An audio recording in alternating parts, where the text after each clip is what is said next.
हरे कृष्ण सर्वने दंडवत प्रणाम। हरे कृष्ण प्रभु जी दंडवत प्रणाम। हरे कृष्ण दंडवत प्रणाम। हरे कृष्ण प्रभु जी दंडवत प्रणाम। हरे कृष्ण माता जी दंडवत प्रणाम। हरे कृष्ण प्रभु जी दंडवत प्रणाम। हरे कृष्ण दंडवत प्रणाम माता जी। તમારા બધાનું ખૂબ ખૂબ સ્વાગત છે ઇસ્કોન કુલાઈ બેંગ્લોર તરફથી ચાલી રહેલા ભગવદ્ ગીતાના સેશનની અંદર આજે અધ્યાય 10 એનો પાર્ટ 2 સમજવા જઈ રહ્યા છે। શ્રી શ્રી રાધા ગોવિંદજીના ચરણોમાં વંદન કરી ગુરુ મહારાજના આશીર્વાદની સાથે મંગળતાની કામના કરીએ અને મંગલાચરણની સાથે આજના શુભ એવા સેશનની શરૂઆત કરીશું। મારો વોઇસ ક્લિયર આવે છે? હરે કૃષ્ણ। હા હા પ્રભુજી, પ્રભુજી। હા આવે. કારણ આજે લોકેશન અલગ છે એટલા માટે। ના, ઓમ આવે છે, આવે છે. ઓકે। ઓમ અજ્ઞાનાતિમિરાન્ધસ્ય જ્ઞાનાંજનશલાકયા ચક્ષુરુન્મિલિतं येन તસ્मै શ્રી ગુરુવે નમઃ। श्रीचैतन्यमनोभीष्टं स्थापितं येन भूतले स्वयं रूप कदा मह्यं ददाति स्वपदान्तिकं। वन्देऽहं श्रीगुरु श्रीयुतपदकमलं श्रीगुरुन् वैष्णवांश्च श्रीरूपं सागरजातं सगणरघुनाथान्वितं तं सजीवं साद्वैतं सावधूतं परिजनसहितं श्रीकृष्णचैतन्यदेवं श्रीराधान् कृष्णपादान् सगणललिता श्रीविशाखान्वितंश्च। हे कृष्ण करुणा सिन्धु दीनबन्धो जगत्पते गोपेश गोपिकान्त राधाकान्त नमोऽस्तुते। तप्त कांचन गौरांगी श्री राधे वृंदावनेश्वरी वृषभानुसुते देवी प्रणमामि हरे प्रिये। वाञ्छाकल्पतरुभ्यश्च कृपा सिन्धुभ्येव च पतितानां पावनेभ्यो वैष्णवेभ्यो नमो नमः। नमो ओम विष्णुपादाय कृष्णपृष्ठाय भूतले श्रीमते भक्तिवेदांत स्वामिन् इति नामिने। नमस्ते सारस्वते देवे गौरवाणी प्रचारिणे निर्विशेष शून्यवादी पाश्चात्य देश तारिणे। जय श्री कृष्ण चैतन्य प्रभु नित्यानंद श्री अद्वैत गदाधर श्रीवासादि गौर भक्त वृंद। हरे कृष्ण कृष्ण कृष्ण हरे कृष्ण हरे हरे हरे, हरे हरे राम राम, राम हरे राम, राम राम राम, हरे हरे। हरे कृष्ण प्रभु जी। हरे कृष्ण। दंडवत प्रणाम सर्वने। આપણે ગઈકાલે પરમેશ્વરનું ઐશ્વર્ય અધ્યાય 10 ની શરૂઆત કરી હતી, તો શું જોઈ ગયા હતા એમાં કોણ કહેશે? હરે કૃષ્ણ।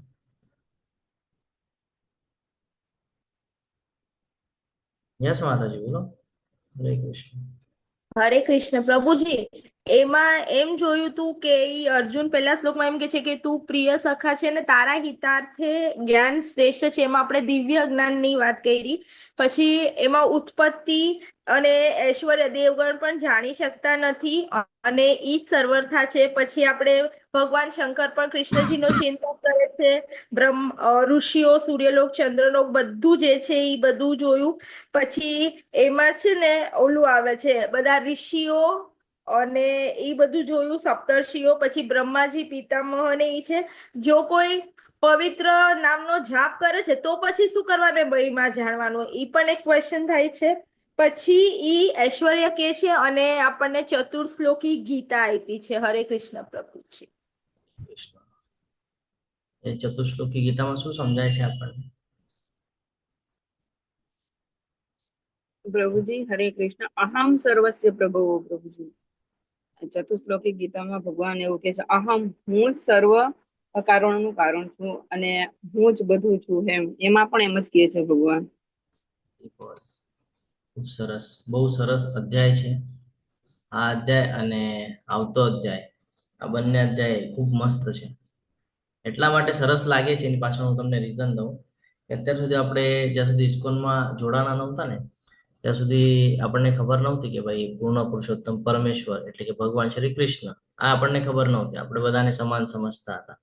પણ જ્યારે ઇસ્કોનની અંદર જોડાણા તો આપણને જ્ઞાન પ્રાપ્ત થયું કે આપણે ક્યાંક ને ક્યાંક ભક્તિ તો કરતા હતા કૃષ્ણની, પણ એ જ સર્વ કારણોના કારણ છે આ નહોતી ખબર. અને હવે આપણે જ્યારે ભક્તિ કરીએ છીએ તો હવે આપણને એમ થાય છે કે કૃષ્ણ મળી ગયા એટલે બીજું હવે કાંઈ જોઈતું નથી, કારણ કે સ્ટાર્ટિંગ જ ત્યાંથી છે.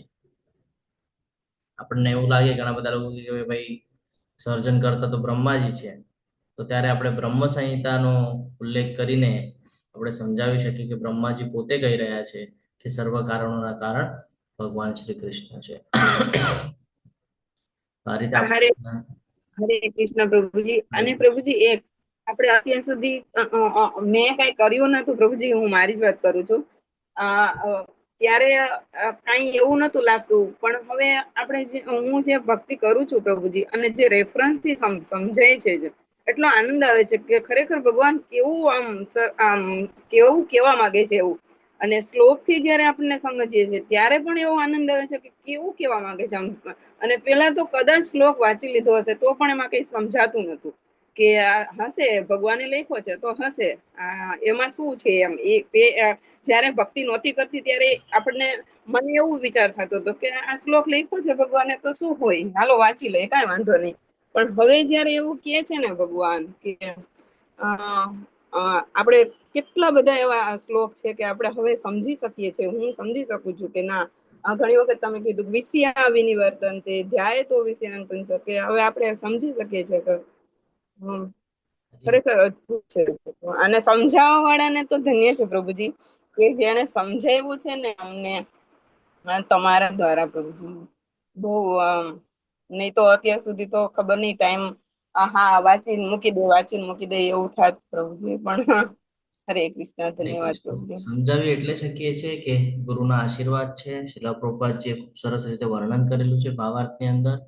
અને ગુરુ મહારાજના આશીર્વાદ, શિક્ષા ગુરુના આશીર્વાદ, આ લોકો પ્રેરણા આપે. અને આ જ પ્રેરણાથી જે લોકો આપણને પીરસે છે એ જ તમારા સુધી પીરસવાનો પ્રયત્ન ચાલી રહ્યો છે. બાકી આમાં એમ જોવા જાય તો આપણી કોઈ લાયકાત છે નહીં કે આપણે આ બધી વિસ્તૃતલી વર્ણન ચર્ચા કરી શકીએ. પરંતુ બધી ગુરુની એવું ના કૃપા છે અને આ કૃપાના આધારે આપણે આ બધું કરીએ છીએ. તમે એવું ના વિચારો કે લાયકાત વગર તો ગુરુ મહારાજ તમને અહીંયા બેસાડે પણ નહીં. કે ગુરુ મહારાજની એટલી કૃપા હશે તમારા ઉપર કે એટલું હશે તમારામાં કે નહીં આ વ્યક્તિ આટલું કરી શકશે, તો જ ગુરુ મહારાજ તમને અહીંયા બેસાડે પ્રભુ. હરે કૃષ્ણ. અંતે આપણે ખાલી પ્રયત્ન કરી શકીએ છીએ, બાકી બધું ભગવાનના હાથમાં છે ને. ક્યારેક ક્યારેક તમે જોતા હશો કે આપણે ચર્ચા કરતા હોઈએ અને અચાનક જ નેક્સ્ટ શ્લોકમાં એ જ માહિતી મૂકી દેવામાં આવેલી હોય, આપણને ખબર ન હોય પીપીટીમાં હવે શું આગળ રન થવાનું છે ને. જ્યારે પીપીટી ઉપર દેખાય ત્યારે અમે એને ચર્ચા કરવાની ચાલુ કરીએ.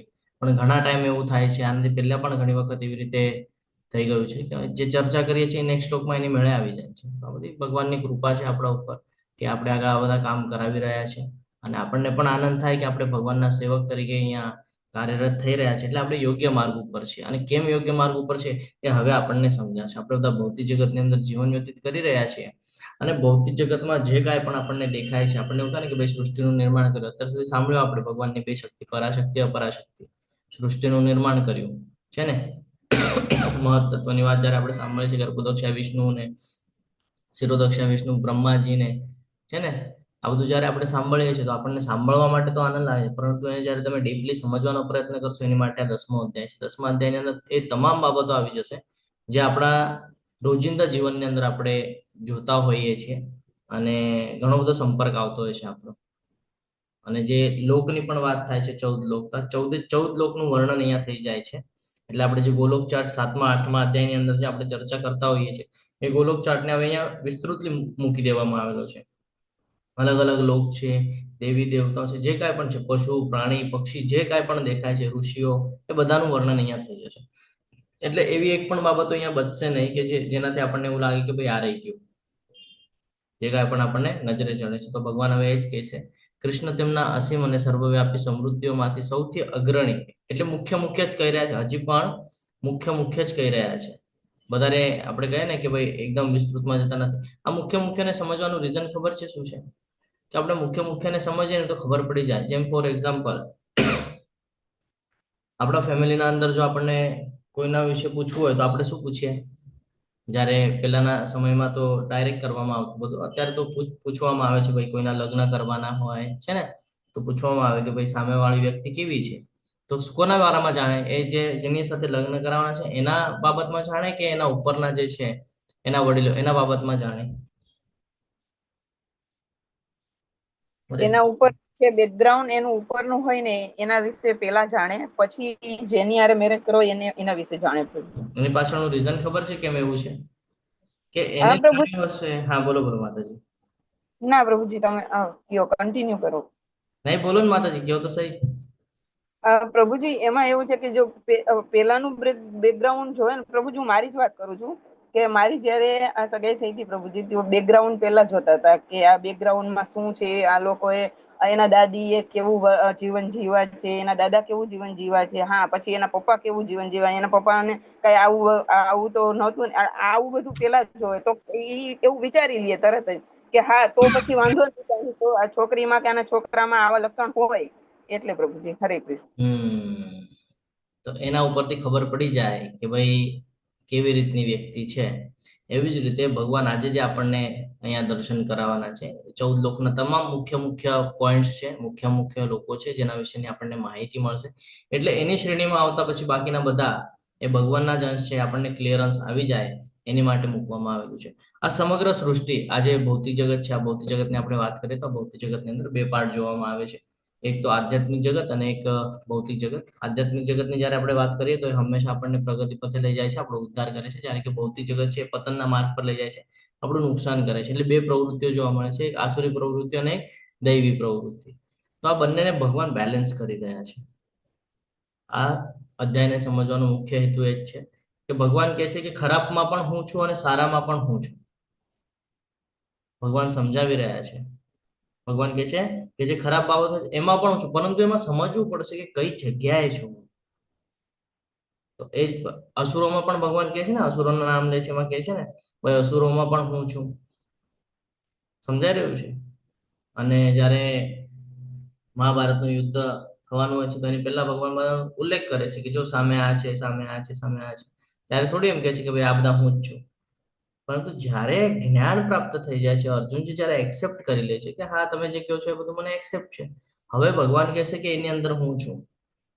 અત્યાર સુધી કીધું કે ન કીધું, હવે કે છે. કેમ? કારણ કે શ્લોક યાદ કરો, મમે વાંછે જીવલોકે જીવભૂત સનાતન. મનઃષ્ઠાની ઇન્દ્રિયાણી પ્રકૃતિ સ્થાને કરસતિ. હરી બોલ, ખૂબ સરસ. તો આ એટલા માટે સમજવું જરૂરી છે કે જ્યારે આપણે એક્સેપ્ટ કરી લેશું ને તો ભગવાન સામે આવીને મૂકી દે છે. જીવનનો આ જ રૂલ્સ છે. જ્યાં સુધી તમે કોઈ પણ બાબતની આસક્તિ રાખીને એને પામવા માટે પ્રયાસ કરી રહ્યા છો તો ઘણા સમય એવું થાય કે તમને પ્રાપ્ત નથી થતું.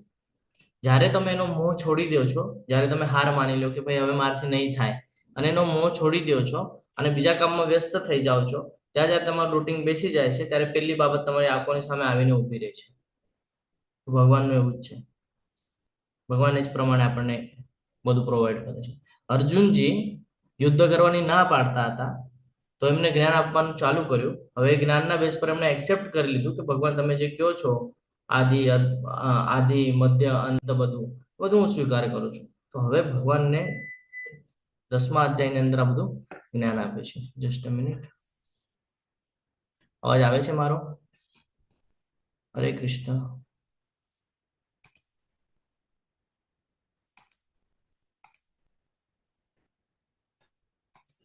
હરે કૃષ્ણ. અવાજ આવે છે?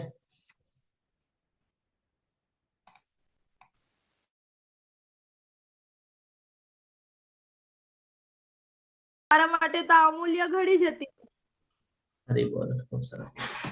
તો ભગવાન આપણને એટલા માટે આ બધું જ્ઞાન પ્રોવાઈડ કરાવી રહ્યા છે કે આપણે ભૌતિક જગતની અંદર જીવન વ્યતીત કરી રહ્યા છીએ અને ભૌતિક જગતમાં જીવન વ્યતીત કરતાની સાથે આપણે ભગવાન આપણી સાથે છે એ કેવી રીતે સમજી શકીએ. અને આપણને જે પ્રભુત્વનો અહંકાર આવે છે કે ભાઈ બધું મારી માટે છે ને બધું આપણા માટે છે એવો આપણે વિચાર કરતા હોઈએ છીએ, તો એનાથી કેવી રીતે બચી શકાય એ માટે હવે ભગવાન આપણને જ્ઞાન આપશે કે ભૌતિક જગતની અંદર બ્રહ્મલોકથી માંડીને નીચેના જેટલા પણ લોક છે આ તમામ લોકમાં આપણે કેવી રીતે સમજી શકીએ છીએ. તો મુખ્ય બાબ ભગવાન આપણને અહીંયા જણાવશે કૃષ્ણ તેમના અસીમ સર્વવ્યાપી સમૃદ્ધિઓમાં સૌથી અગ્રણી વર્ણવે છે. તેના સમૃદ્ધિના નામે આપે છે અને પછી સમજાવે છે કે આ સમૃદ્ધિઓ ફક્ત તેના મહિમાનો એક ભાગ સૂચવે છે. કારણ કે કૃષ્ણ છે એ વ્યાપક છે અને તેમની કુલ શક્તિના અંશ માત્રથી સમગ્ર બ્રહ્માંડને ટેકો આપે છે. એટલે ભગવાન કહે છે આ મારું એક સ્ફુલ્લિંગ માત્ર છે. જેમાં આપણે વિચાર કરીએ જ્યારે મહાવિષ્ણુની આપણે ચર્ચા કરતા હોઈએ છીએ તો ખબર પડે છે કે એમના રૂપકૂપોમાંથી આજે હાથના જે કહીએ ને કે આ નાના નાના વાળ છે તો એ રૂપકૂપોમાંથી એક એક બ્રહ્માંડનું નિર્માણ થાય છે અને બ્રહ્માંડની અંદર આ 14 લોક વિરાજમાન છે. એટલે ભગવાન કહે છે એક સ્ફુલ્લિંગ માત્રથી, એટલે કહીએ ને આપણે આપણા ઘરની અંદર બારી હોય અને બારીનું આમ જરા કેવું કંઈક કાણું હોય એમાંથી આમ સૂર્યનો પ્રકાશ કેવું કિરણ આવતું હોય તો એ કેટલું નાનું દેખાય આપણને. તો એવી રીતે ભગવાન કહે છે આ એક સ્ફુલ્લિંગ માત્રથી આખું સમગ્ર સૃષ્ટિનું હું નિર્માણ કરું છું. તો આપણે જોવા જઈએ હવે આજે કે ભગવાન કેવી રીતે આપણને એક જ્ઞાન આપે છે અને જ્ઞાન મળે છે એની પાછળનું રીઝન છે અર્જુનજી. પૂર્ણ પુરુષોત્તમ પરમેશ્વર બોલ્યા, હવે હું તને મારા ફક્ત મુખ્ય વૈભવયુક્ત રૂપોનું વર્ણન સંભળાવીશ, કારણ કે હે અર્જુન મારું ઐશ્વર્ય તો અપાર છે. કે છે કે તું જાણવાનો કેટલો પણ પ્રયત્ન કરીશ તો તું બધું જ જાણી નહીં શકે. આપણે ક્યારેક કહીએ ને કે ભાઈ મારે બધી ડિગ્રીઓ હાસિલ કરવી છે, કરી શકીએ છીએ કે નહીં? સમય ઓછો છે. એવી જ રીતે આ ભગવાનની જે દિવ્ય લીલાઓ છે ને બધી લીલાઓ નથી સમજી શકતા, બધા ભગવાનને નથી સમજી શકતા. કોઈ એક જ ભાગ્યે જ કોઈ એક સમજી શકે છે ભગવાન. એ પણ ભક્તિમાં તલ્લીન થાય તો એ પોસિબિલિટી આવે છે, નહીં તો એ પણ સમજી શકતા નથી. તો ભગવાન મુખ્ય બાબતોનું વૈભવયુક્ત રૂપોનું વર્ણન કરશે જેનાથી આપણે સમજી શકીએ કે ભગવાન ક્યાં અને કેવી રીતે આપણી સાથે વિરાજમાન છે. હે અર્જુન, હું જીવ માત્રના હૃદયમાં સ્થિત પરમાત્મા છું. પહેલો જ અહીંયા પોઈન્ટ આપણને જોવા મળે છે કે ભગવાન કહે છે અર્જુનને કે હું જીવ માત્રના હૃદયમાં સ્થિત પરમાત્મા છું. કયા સ્વરૂપે છે? હરે કૃષ્ણ. શિરોદક્ષ વિષ્ણુ તરીકે છે ને, શંખ ચક્ર ગદા પદ્મ વાળું જે સ્વરૂપ છે એ શિરોદક્ષ વિષ્ણુ તરીકે એ આપણી સાથે છે. અને ક્યાં છે? તો આપણા હૃદયમાં સ્થિત છે. એટલે સૌથી પહેલી વાત કે આપણે ભગવાનને બારે ગોતવાનું નથી. આપણે બારે ગોતીએ છીએ ને કે ભાઈ ભગવાન ભગવાન ભગવાન. ભગવાન કહે છે હું તારા અંદર જ સ્થિત છું, જો તું જોવે તો. પણ આંતરિક શક્તિ દ્વારા જોવું પડશે, ભક્તિ દ્વારા જોવું પડશે. બારેથી કેટલો પણ પ્રયત્ન કરશું તો જોઈ શકશું નહીં. તો એટલે કહે છે કે હું હૃદયમાં સ્થિત પરમાત્મા છું. હું જ સમસ્ત જીવોનો આદિ મધ્ય તથા અંત છું. આનો અર્થ શું? કોણ કહેશે? હરે કૃષ્ણ. સમસ્ત જીવોનો આદિ મધ્ય અંત શા માટે કીધું છે? હરે કૃષ્ણ. અહીંયા ગુડાકેશ શબ્દ પણ વાપર્યો છે. ગુડાકેશ એટલે શું? હરે કૃષ્ણ. કોણ કહેશે ગુડાકેશ ને કહેવાય? ગુડાકેશ એટલે જેને નિંદ્રા ઉપર છે ને વિજય પ્રાપ્ત કરી હોય, અને બીજું અજ્ઞાનમાંથી પણ એ મુક્ત હોય એમ. તો અર્જુનને એવી રીતે સંબોધન કરે છે કે ગુડાકેશ તરીકે છે ને, કે નિંદ્રા રૂપી અંધકાર ઉપર હવે એમણે વિજય મેળવ્યો છે. જે અજ્ઞાનતા એમનામાં હતી, અજ્ઞાનતા ગઈ અને હવે એમને જ્ઞાનનો પ્રકાશ થયો છે કે ભગવાન સર્વત્ર છે અને એમણે એક્સેપ્ટ કર્યું છે. એટલે હવે ભગવાન આ બધું જ્ઞાન આપે છે. તો ભગવાન કહે છે ને જીવોનો આદિ મધ્ય અંત છું. શરૂઆત કેવી રીતે થાય છે? આપણે જયારે ગોલોક ચાર્ટ જોવાનું સ્ટાર્ટ કરીએ તો ભૌતિક જગતની શરૂઆત કેવી રીતે થાય છે? મહાવિષ્ણુ તરીકે થાય છે. મહાવિષ્ણુ એમના રૂપકૂપોમાંથી બ્રહ્માંડનું નિર્માણ કરે છે, ગર્ભોદક્ષ વિષ્ણુ. અને પછી એમના નાભી કમળમાંથી બ્રહ્માજી છે ને. તો બ્રહ્માજીથી ઉપર કોણ છે? તો કે ગર્ભોદક્ષ વિષ્ણુ. એટલે સ્ટાર્ટિંગ પાલન કરતા તો એ છે જ, આપણને ખબર છે. અને અંત જ્યારે શ્વાસ અંદર લે છે તો બધું અંદર આવી જાય છે. અને આમ જોવા જઈએ તો એ કોણ સંભાળે છે એ કારોબાર? જેમ કે ફોર એક્ઝામ્પલ પ્રધાનમંત્રી હોય અને કોઈ એક રાજ્યના મુખ્યમંત્રી હોય, બરાબર છે. તો એ મુખ્યમંત્રીને ચલાવે, પણ આદેશ કોનો હોય? તો કે પ્રધાનમંત્રી કે એના નિયમ પ્રમાણે ચાલવું પડે છે ને, એના રૂલ્સ પ્રમાણે એને બધું ફોલો કરવું પડે, કારણ કે સરકાર એની હોય. તો સેમ જ અહીંયા લાગુ થાય છે. બ્રહ્માજી અને શિવજી આપણે એમ સમજી લઈએ કે એ લોકો એક એક લોક સંભાળે, એટલે જે લોકોને ડિપાર્ટમેન્ટ આપેલું છે એ ડિપાર્ટમેન્ટ સંભાળી રહ્યા છે. એકનું કામ છે સર્જન કરવું અને એકનું કામ છે વિનાશ કરવામાં એમને સાથ આપવો. બરાબર? જે બાબતો છે વિનાશ કરવા માટે સાથ આપવો. તો એ થઈ ગયા શિવજી અને બ્રહ્માજી. કોના હેઠળ કામ કરે છે? તો કે પ્રધાનમંત્રી. પ્રધાનમંત્રી એટલે કોણ? ભગવાન. સમજાઈ રહ્યું છે?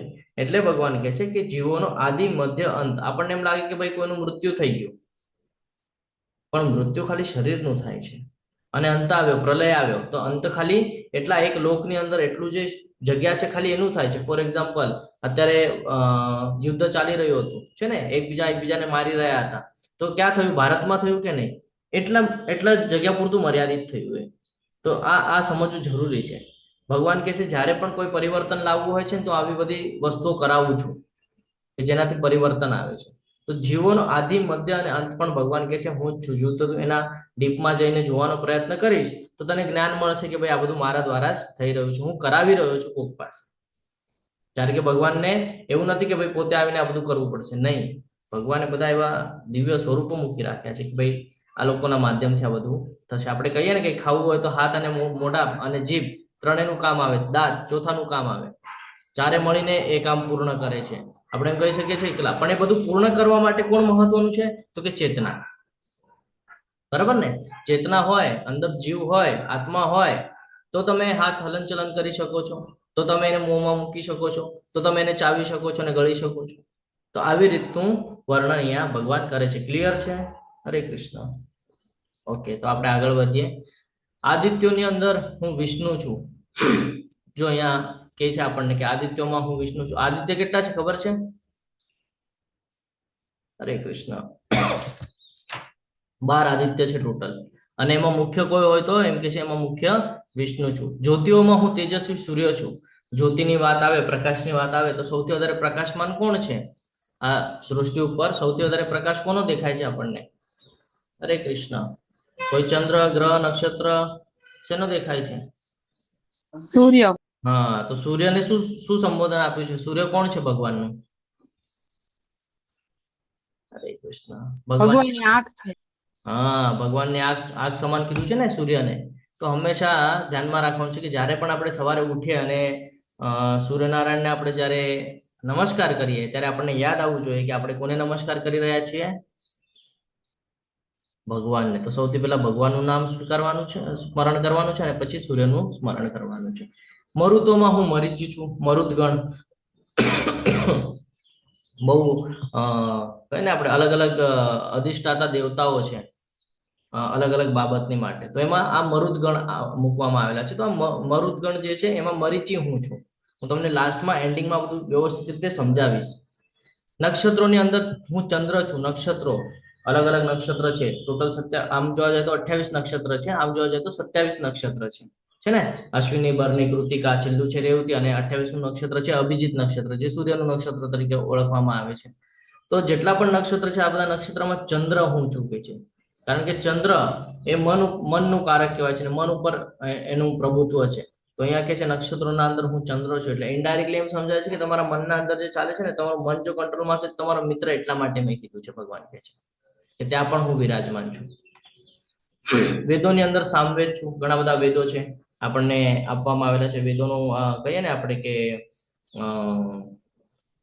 જ્ઞાન પ્રાપ્ત થાય છે કે આપણે કોણ છીએ, ભગવાન કોણ છે, આપણે અહીંયા આવ્યા છે તો આપણે શું કર્તવ્ય કરવાનું છે, શું કર્તવ્ય નથી કરવાનું, આ બધું જેનું જ્ઞાન પ્રાપ્ત થાય એને કહેવાય વેદો. અને વેદો શેની માટે હોય? તો કે આપણું જીવન સરળ અને વ્યવસ્થિત રીતે જીવી શકીએ, એનું જ્ઞાન પ્રાપ્ત કરી એને કહીએ ને કે પ્રગતિ કરી શકીએ, આપણે આપણો ઉદ્ધાર કરી શકીએ, એની માટે હોય. તો કે વેદો તમે વાંચો છો તો એની અંદર જે સામવેદ છે તો આ સામવેદ હું ચૂકે છે. દેવોમાં સ્વર્ગના રાજા ઇન્દ્ર છું. જ્યારે દેવી દેવતાઓની લોકોની વાત આવે તો આપણને એમ લાગે કે ભાઈ શિવજી છે કે બ્રહ્માજી છે કે કોઈ બીજા દેવી દેવતા છે, આપણને લાગે કે એ મુખ્ય છે. નહીં, અહીંયા રાજા તરીકે ઉલ્લેખ થાય છે ને તો ઇન્દ્રનો થાય છે. એટલે અહીંયા કહેવાનો અર્થ એક પદવી છે. ઇન્દ્ર એટલે કોઈ દેવી દેવતા છે કે ફિક્સ? એવું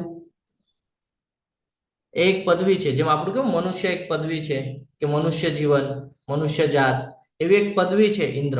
કોઈ પણ બની શકે છે. શિવજી પણ ઇન્દ્રની જગ્યા લઈ શકે છે, બ્રહ્માજી પણ ઇન્દ્રની જગ્યા લઈ શકે છે, કોઈ પણ લઈ શકે છે. તો ઇન્દ્ર જે છે ને એક પદવી છે. તો ભગવાન કે છે દેવોમાં સ્વર્ગનો રાજા જે ઇન્દ્ર છે, જે પદવી છે, એ પદવી પણ હું જ છું એમ કે છે.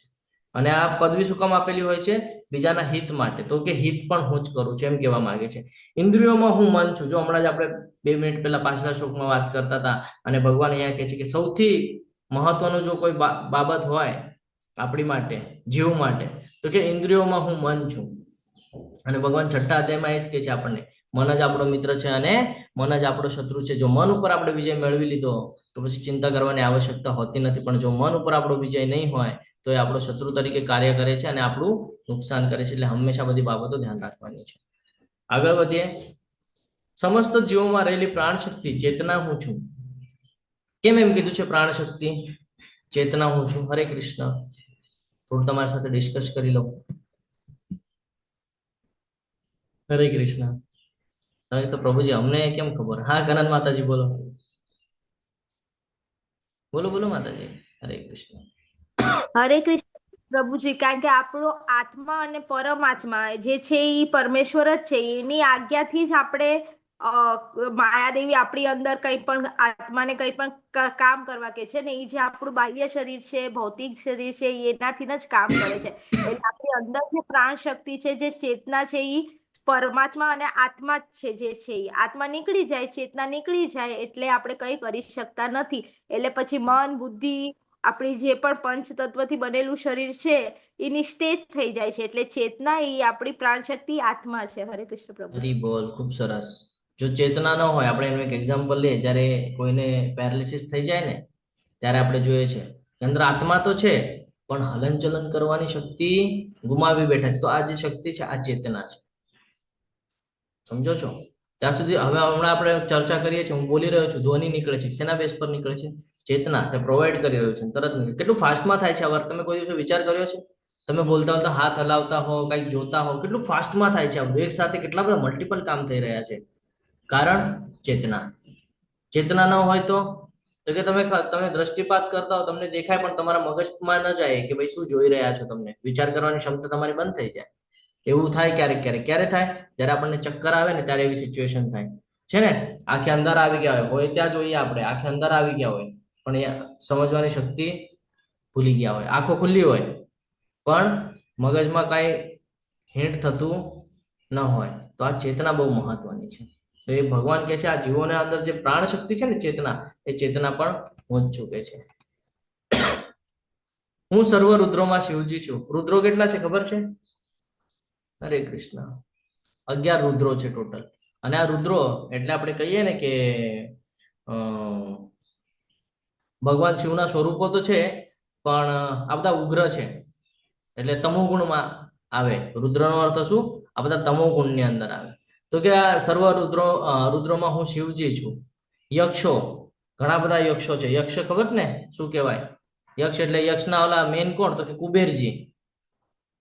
યક્ષની વાત કરીએ તો કુબેરજી. તો કે રાક્ષસોમાં ધનપતિ કુબેર હું છું. આપણે અત્યારે કોની પાછળ લાગ્યા છે ખબર છે તમને? પૈસાની છે ને, લક્ષ્મીની પાછળ લાગેલા છે આપણે. પણ અહીંયા જો કુબેરનું અને લક્ષ્મીનું ખબર છે રિલેશન શું છે? સૌથી વધારે જો કોઈ પાસે ભંડાર હોય તો આ કુબેરજી છે, એમની પાસે છે. અને ભગવાન કે છે એ હું જ છું. અને પાછું અહીંયા બે હિસાબે આપણે સમજવું પડશે. ભૌતિક જગતની સાથે જો સંકળાઈને સમજીએ તો રાક્ષસોમાં ધનપતિ કુબેર હું છું. રાક્ષસોમાં અસુરી પ્રવૃત્તિ કીધી છે. સમજી રહ્યા છો? અત્યારે તમે હાલમાં જોવા જશો તો તમને ખબર પડશે કે જે લોકો ખરાબ કામ કરી રહ્યા છે, તમે કહેતા પણ હશો કે ભાઈ ખરાબ કામ કરે છે ને એની આગળ બહુ પૈસા છે ને આપણે મહેનત કરીએ છીએ, ભગવાનની ભક્તિ કરતા આપણે તો 0 પર છે. આવું આવે ને વિચાર મનમાં? જોયું પણ હશે આવું કે જે લોકો ખરાબ બાબતો કરે છે એ લોકો આગળ બહુ. પણ એની પાછળનું તર્ક સમજવો જરૂરી છે કે આપણને એટલા માટે એવું રાખ્યું છે કે આપણે આ ભૌતિક જગતમાં સંકળાવાનું નથી ને અહીંયા પાછું આવવાનું નથી. જ્યારે એ લોકો ભૌતિક જગત સાથે સંકળાયેલા રહેશે અને પાછા આવવાના ચાન્સીસ હાઈ છે એ લોકોના. જ્યારે આપણા બહુ રિયર ચાન્સીસ છે કે કદાચ આવી શકે જો આપણે ભક્તિ માર્ગ છોડી દઈએ તો આ સમજવું જરૂરી છે. આગળ વસુઓની વાત કરે છે. 8 પ્રકારના વસુ છે ને. આપણે ઓરિએન્ટેશનના ક્લાસમાં પણ ચર્ચા કરતા હતા. એમાંથી જે દ્યુ નામના વસુ હતા એમના લીધે બધી ગડબડ થઈ ગઈ હતી અને એ જ પછી ભીષ્મક દાદા તરીકે આગળ જીવન વ્યતીત કરે છે. તો કે આ વસુઓની અંદર હું અગ્નિ છું અને બધા પર્વતોમાં હું મેરુ છું. જે ઘણા બધા પર્વત છે, આ પર્વતમાં સૌથી મોટો પર્વત એમ જોવા જાય તો એવરેસ્ટ છે, શિખર જોવા જઈએ તો. પણ અહીંયા કે છે પર્વતોમાં હું મેરુ છું. મેરુ પર્વતનો ઉપયોગ ક્યાં થયો હતો ખબર છે તમને? સમુદ્ર મંથનમાં ગુરુજી. હરી બોલ. સમુદ્ર મંથન વખતે એનો ઉપયોગ કરવામાં આવે છે ને. તો એ સમુદ્ર મંથનને આપણે કથા લાસ્ટમાં ચાન્સ મળશે તો આપણે થોડું લેવાનો પ્રયત્ન કરશું. આ જે પર્વત છે અહીંયા કુદરતી સંપત્તિ છે બધી, એટલે કે જડીબુટ્ટી ને બધું એવું બધું જે કાંઈ જીવનમાં ઉપયોગી થાય એ બધું ત્યાં એમાં મૂકવામાં આવેલું છે આ મેરુ પર્વતની અંદર. અને આ મેરુ પર્વત ભગવાન કે છે હું છું, એટલે એના અંદરથી જે કાંઈ પણ તમને પ્રાપ્ત થાય છે એ મારા લીધે પ્રાપ્ત થાય છે. આગળ વધે. હે અર્જુન, પુરોહિતોમાં હું બૃહસ્પતિ છું. પુરોહિત એટલે કે જે જ્ઞાન આપે, બરાબર ને? પુરોહિત નો અર્થ શું? કોને કહેવાય પુરોહિત? હરે કૃષ્ણ, હરે કૃષ્ણ. બૃહસ્પતિ એટલે શું ખબર છે? પુરોહિત એટલે ખબર પડી જશે. બૃહસ્પતિ ખબર હશે તો શું બૃહસ્પતિ એટલે? ગુરુવાર પ્રભુજી, ગુરુવાર અને પુરોહિત એટલે બ્રાહ્મણ ને પણ આપણે પુરોહિત કહી શકીએ ને પ્રભુજી? એની ક્વોલિટી શું હોય? હરે કૃષ્ણ. કેની બ્રાહ્મણની? બૃહસ્પતિ, હા, બ્રાહ્મણની ક્વોલિટી કહી દો ચલો. જે ભગવાનના શાસ્ત્રોને ફોલો કરતા હોય, ગુરુ પરંપરા ફોલો કરતા હોય, એ આપણે બ્રાહ્મણ કહી શકીએ પ્રભુજી. શાસ્ત્રો જે શાસ્ત્રો જે ફોલો કરતા હોય ને એને બ્રાહ્મણ કહી શકીએ. બૃહસ્પતિને ગુરુ તરીકે ઉલ્લેખ છે ને? ગુરુ છે બૃહસ્પતિ. શું આપે? હંમેશા જ્ઞાન આપે. અને આ બૃહસ્પતિ કોણ છે ખબર છે?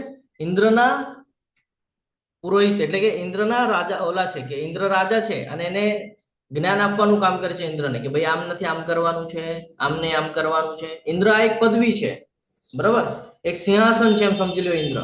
અને એના ઉપર જે વિરાજમાન થાય છે એને જ્ઞાન આપવાનું કામ એ આ બૃહસ્પતિ કરે છે. તો કે પુરોહિતોમાં હું બૃહસ્પતિ છું, એટલે ગુરુ તરીકે એનો ઉલ્લેખ થાય છે, બરાબર? સેના નાયકોમાં હું કાર્તિકેય છું. કાર્તિકની વાત આપણને ખબર છે, કથા સાંભળેલી છે આપણે કાર્તિકજીની, જે ગણેશજીના ભાઈ છે, બરાબર? તો સેના નાયકોમાં હું કાર્તિકેય છું અને જળાશયોમાં હું સમુદ્ર છું. હવે તમે આ બધી બાબતોને જો મેચ કરશો, એકચ્યુઅલી આપણે છે ને આ બધું વિસ્તૃત ચર્ચા કરવી હતી, પણ આજે સંજોગને કારણે ગડબડ થઈ ગઈ. પરંતુ ચલો ઠીક છે, જેટલું થાય છે એટલું આપણે પ્રયત્ન કરીએ. કે જળાશયની જ્યારે તમે વાત કરો છો તો એમાં સમુદ્ર કીધું છે. કોઈ પણ નદીનું ઉગમ થવા દો, કોઈ પણ, છેલ્લે આવીને સમુદ્રમાં જ ભળવાની છે. કેટલું પણ થઈ જાય તો સમુદ્રમાં જ આવવાની છે. તો આના ઉપરથી આપણને અંદાજો આવે છે કે કેટલા પણ જીવ જન્મ લઈ લે છે તો એનો અંતિમ ધ્યેય એક છે, ભગવત ધામની પ્રાપ્તિ. આપણે એના પર ફોકસ રાખવાનું છે. આપણે અહીંયા આવશું વારે વારે, આજે અહીંયા છીએ, ભવિષ્યમાં બીજી કોઈ જગ્યામાં હશું, એના પછી ક્યારેક કોઈ અલગ લોકમાં હશું, પરંતુ આપણે અહીંયા આવતા વખતે એક જ વાત ધ્યાનમાં રાખવાની છે કે અંતિમ ધ્યેય જે છે, અંતિમ લક્ષ્ય છે એ પ્રાપ્ત કરવાનું છે. આપણે અહીંયાના સંસાધનોમાં ફસાઈ નથી જવાનું. તો જળાશયોની અંદર સમુદ્ર હું છું. ભગવાન કહે છે હું સમુદ્ર છું. જેટલું સમુદ્રના અંદર નદીનું પાણી આવે ને, કોઈ દિવસે સમુદ્રને ફરક ન પડે કે છલકાઈ ના જાય કે ભાઈ બારે, બધું સમાવી લે છે. તો ભગવાન કહે છે સમુદ્ર હું છું. અને આ જ સમુદ્ર ઉપર મંથન થયું હતું, એટલે એને કહેવાય છે કે સમુદ્ર મંથન. મંથન કરવું એટલે શું કહેવાય ને? ઝેરવું કહેવાય ને? હા, તો એ સમુદ્ર મંથન એટલા માટે કહેવાય છે. અને આ સમુદ્ર મંથનના લગતા બધા વિષયો અહીંયા આપણને મળી રહ્યા છે. આગળ વધીએ. મહર્ષિઓમાં હું ભૃગુ છું. હવે આ ઘણા બધા મહર્ષિ છે, ઋષિઓ છે ને? ઋષિઓનું કામ શું હોય છે ખબર છે? હરે કૃષ્ણ. બધા જે અલગ અલગ ઋષિઓ છે, આ ઋષિઓનું કામ શું હોય છે ખબર છે? અચ્છા ચલો, ભૃગુ ઋષિ કોના વંશજ છે એ ખબર છે?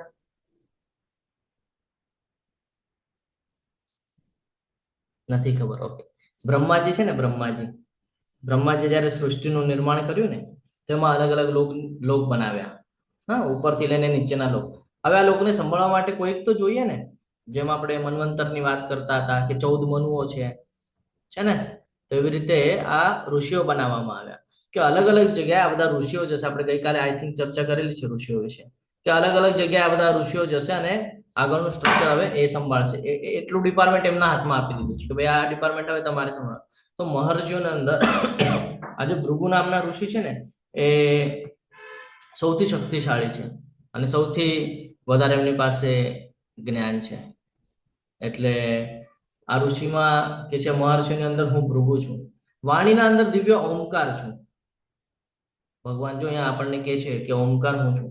તમે કોઈ પણ શબ્દ રચના વાપરતા હો તો એની અંદર ઓમ એવો ઓમ એવા બધા ઉલ્લેખો આવતા હોય છે. જ્યારે તમે કોઈ શ્લોક બોલો, હા, કોઈ પણ શાસ્ત્રને તમે હાથમાં લ્યો અને શ્લોકની વાંચવાનું ચાલુ કરો, નવાર્ણ મંત્ર છે કે પંચાક્ષરી મંત્ર છે ને, તો કયો પણ મંત્ર લે, તમે ગાયત્રી છે કોઈ પણ, તો એની શરૂઆત થાય છે ઓમ થી, થાય છે ને. તમે સંકલ્પ કરો છો ઓમ વિષ્ણુ વિષ્ણુ શ્રીમદ ભગવતો છે ને, તો તમે ત્યાં પણ ઓમ બોલો છો. તો આ ઓમ ભગવાન કે છે હું છું, તમે શરૂઆત મારાથી કરો છો. કયું પણ શાસ્ત્ર વાંચશો તો એની શરૂઆત તમે મારાથી, એટલે પેલા ભગવાનનું નામ લેવામાં આવે છે, ઓમ તરીકે ઉલ્લેખ છે. એટલે અહીંયા ભગવાન કે છે વાણીની અંદર દિવ્ય ઓમકાર હું છું, સર્વ યજ્ઞોમાં પવિત્ર નામનો જપ હું છું. આપણે અત્યારે એકબીજાને એમ કહેતા હોઈએ કે ભાઈ કેમ હરે કૃષ્ણ મહામંત્ર જ કરવાનું, તો ભગવાન અહીંયા કહે છે કે સર્વ યજ્ઞોમાં પવિત્ર નામનો જપ હું છું. અને અત્યારે કલયુગ ચાલી રહ્યું છે, કલયુગમાં જાપ યજ્ઞને મહત્વ છે. હવે તમે કહેશો કે ભાઈ પંચાક્ષર મંત્ર વાંચીએ અમે, ગાયત્રી મંત્ર વાંચીએ તો શું અડચણ છે? એ પણ તો પાવરફુલ જ છે ને. ગાયત્રી તો બ્રાહ્મણોને દેવામાં આવે છે, જ્યારે એ લોકો યજ્ઞોપવિત ધારણ કરે છે, એ વિધિ જ્યારે પાર પડે છે ત્યારે એને કાન મંત્ર આપવામાં આવે, ત્યારે આ ગાયત્રી આપવામાં આવે છે કે ભાઈ તારે ત્રિકાળ સંધ્યા કરવાની છે, ગાયત્રી મંત્ર બોલવાના છે, કહેવામાં આવે છે ને. તો પછી હરે કૃષ્ણ મહામંત્ર શું કામ મહત્વનો છે? કોણ કહેશે? હરે કૃષ્ણ. હવે આપણે 10મા અધ્યાયમાં છીએ. હા બોલો. પ્રભુજી, એમાં જેટલી વાર નામ આવે છે ને, આપણે શ્વાસ 27,648 ટાઈમ્સ લઈએ છીએ આખા દિવસમાં, અને એમાં કઈ 57 ટાઈમ્સ કે એમ કઈક રામ ને કૃષ્ણના નામ આવે છે. મલ્ટીપ્લાય બાય આપણે 108 કરે ઇન્ટુ 16 કરે ને તો 27,000 ટાઈમ થાય છે. એટલા માટે થઈને આપણે એવી રીતના મહામંત્ર જપ કરે છે. એટલે અકોર્ડિંગ ટુ મને આટલું નોલેજ છે. હરે કૃષ્ણ પ્રભુજી. ઓકે, ખૂબ સરસ હરે નોલેજ કૃષ્ણ છે. પ્રભુજી. હા બોલો. હરે કૃષ્ણ પ્રભુજી. યજ્ઞ નામ જપયજ્ઞોસ્મી 10.25. યસ, એ જ ચાલી રહ્યું છે. પણ શું કામ આપણે હરે કૃષ્ણ મહામંત્રનો જાપ શા માટે કરીએ છીએ એમ પૂછું છું હું. કારણ કે એની અંદર બધાય હરે કૃષ્ણ પ્રભુજી, ઈ આ મંત્ર ની અંદર બધાય રસ છે, માધુર્ય રસ છે આની અંદર.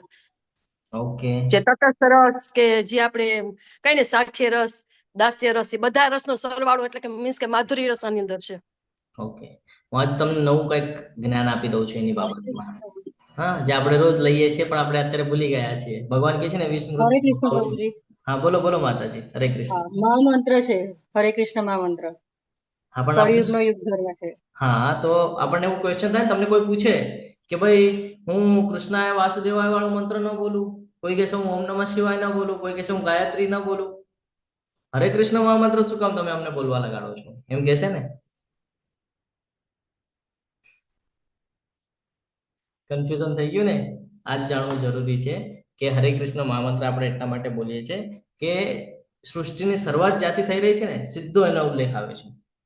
અને જે પાછલા 2 યુગ ગયા છે લેટેસ્ટ, આપણને એ જ યાદ હોય છે કે પાછળ શું થઈ ગયું છે, ભૂતકાળમાં શું થઈ ગયું છે, આપણને ભવિષ્યમાં શું થવાનું છે ને આ ખબર હોતી નથી. એટલે આપણે હંમેશા હરે કૃષ્ણ મહામંત્રને ઇમ્પોર્ટન્સ આપીએ છીએ. એક તો કૃષ્ણ છે, બંને અવતારો આવી જાય છે એની અંદર, રામ અવતાર પણ આવી જાય છે, અને પાછલા યુગને આપણે ફોલો કરીએ છીએ. સમજાઈ રહ્યું છે?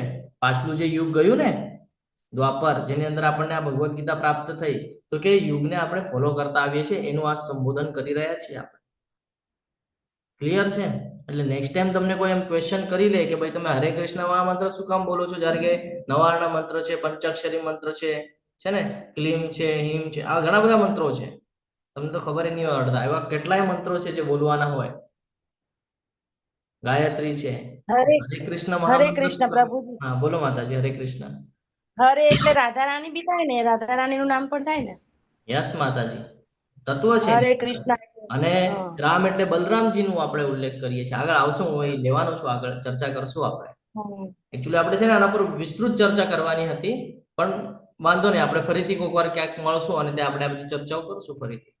તો અહીંયા ભગવાન કહે છે ને સર્વ યજ્ઞોમાં પવિત્ર નામનો જપ હું છું. હરે કૃષ્ણ મહામંત્ર આપણે એટલા માટે લઈએ છીએ કે એક તો શરૂઆત જે છે આપણે ડાયરેક્ટ એની ઉપાસના કરીએ છીએ, ડાયરેક્ટ એને યાદ કરીએ છીએ, અને પાછલું જે ભૂતકાળમાં જે થઈ ગયું છે એને ફોલો કરતા આવી રહ્યા છે કે ભાઈ શું કરવું જોઈએ અને શું ન કરવું જોઈએ. એટલે આપણે હરે કૃષ્ણ મહામંત્ર લઈએ છીએ. તો સર્વયજ્ઞોમાં પવિત્ર નામનો જપ હું છું. કલયુગમાં રહી રહ્યા છે, કલયુગનો યુગ ધર્મ છે કે ભાઈ બીજું બધું કરવાનું ભલે કરશું, એનું ફળ અવશ્ય મળશે, નહીં મળે એમ નહીં. ભગવાન કહે છે કર્મના આધાર ઉપર તમને ફળ મળશે, પરંતુ એ બધાનું ફળ એક સાથે જો જોઈતું હોય કે ભાઈ હું દાન પણ કરું, તપ પણ કરું, યજ્ઞ પણ કરું, વેદો પણ વાંચું, આટલું બધું કરવા કરતા હું એ જ સમયે જો હું માળા કરું, ભગવાનનું સ્મરણ કરું, તો એનું જે ફળ છે મને ખાલી માળા કરવાથી ખાલી ભક્તિમાં આટલું એક હું કરીશ ને તો પણ મને પ્રાપ્ત થઈ જવાનું છે.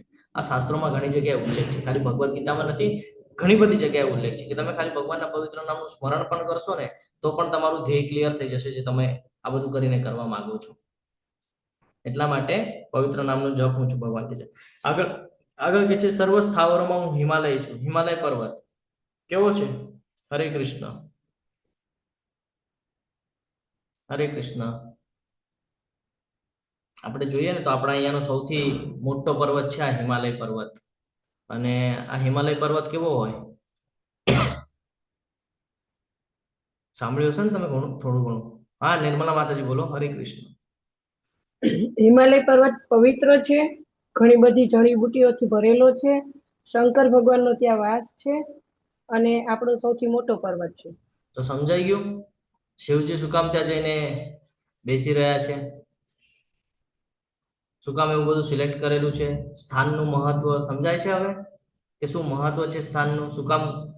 એટલા માટે તો આપણે પણ એમ કોઈ કહે ને કે ભાઈ ભગવાન તો કણ કણમાં છે, મંદિરમાં શું કામ જવું જોઈએ? આપણે ઘરે પણ પૂજા કરી શકીએ છીએ.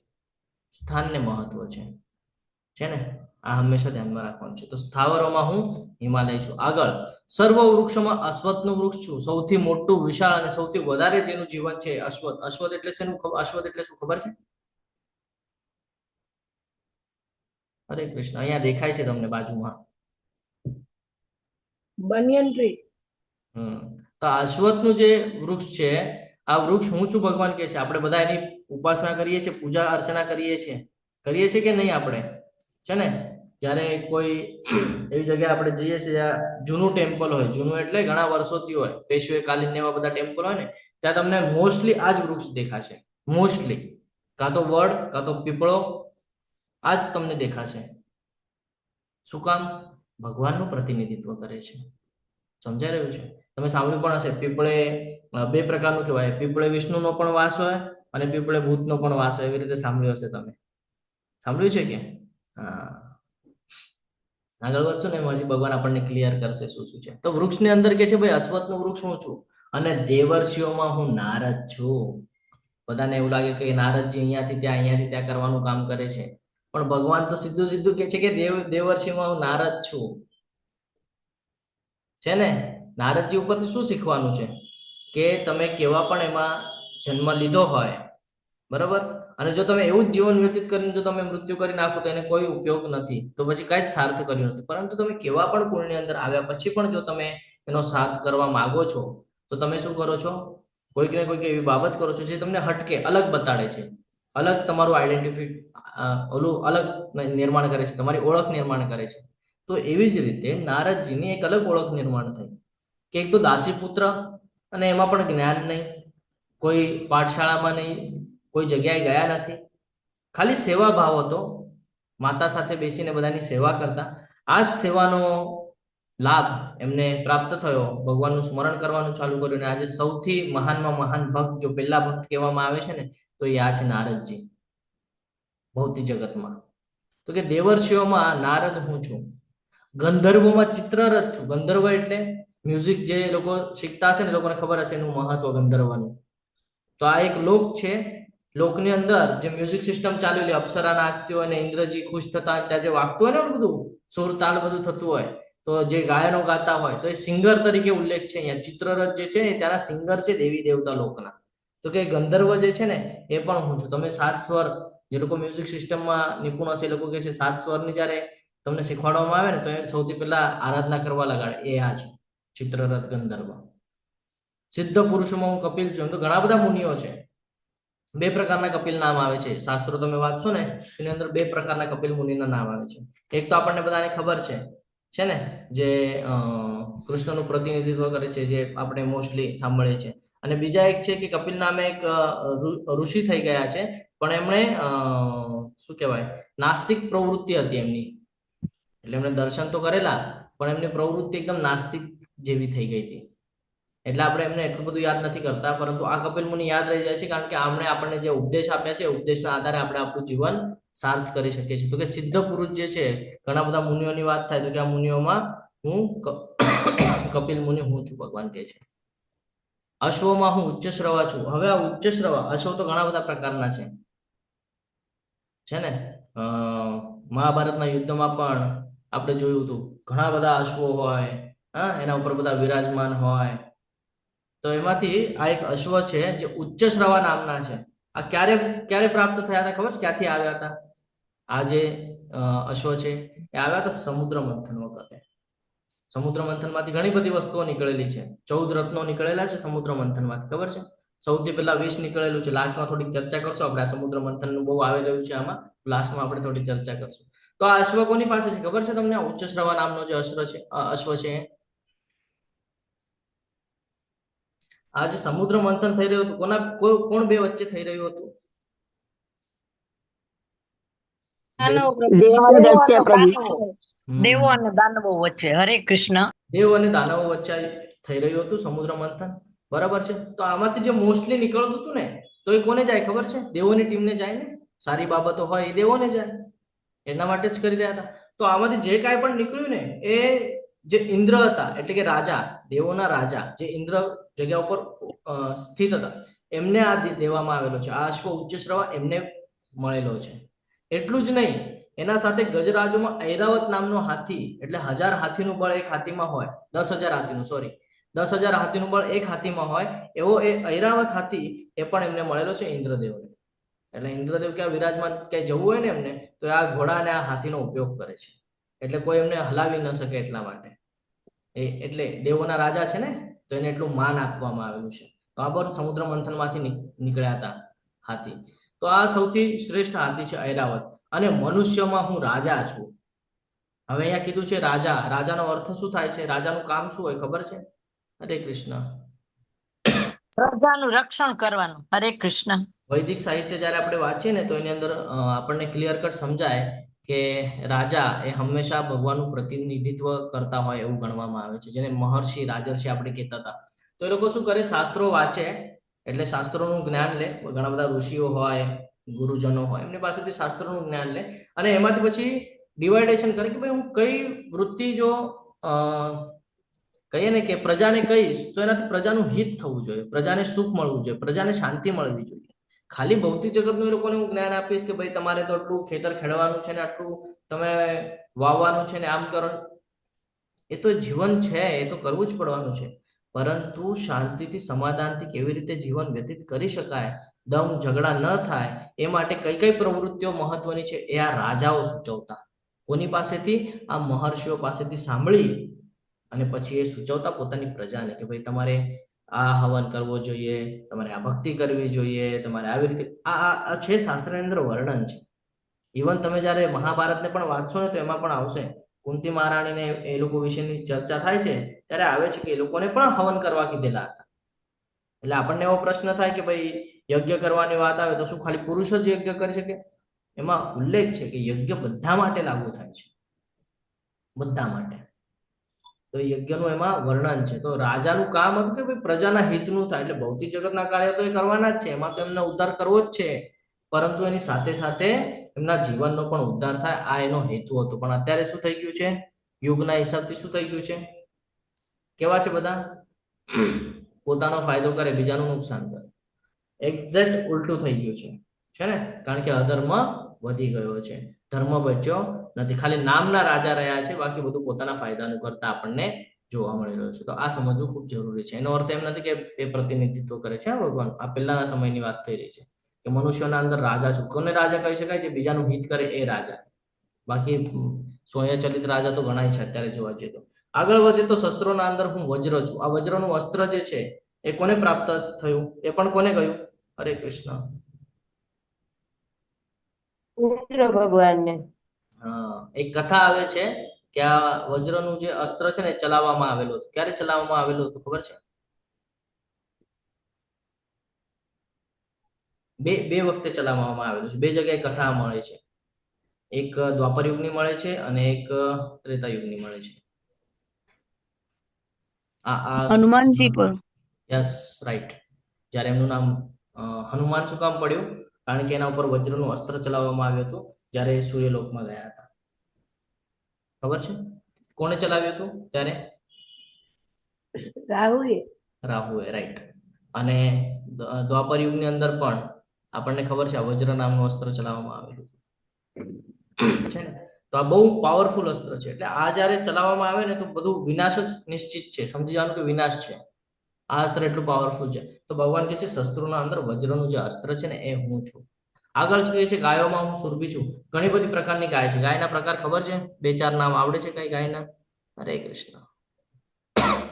તમે કહેશો પ્રભુજી અમને કેમ ખબર? કામધેનુ પ્રભુજી, હા કામધેનુ, કામધેનુ, હા કામધેનુ. હજી ખૂબ સરસ માતાજી. કપિલા માતા કપિલા, સુરભી, નંદિની, કામધેનુ. ખૂબ સરસ. તો હું એટલા માટે આ બધું યાદ અપાવું છું કે આપણને અત્યારે આપણે ગાયો જોઈએ છીએ પણ આપણે એની ઓળખ નથી કરી શકતા. અને જે કહીએ ને કે સુરભી ગાય આપણને અહીંયા દેખાતી નથી, કામધેનુ ગાય આપણને દેખાતી નથી. કામધેનુ ગાય ને આ સુરભી ગાય ને આ બધા બહુ મહત્વના છે.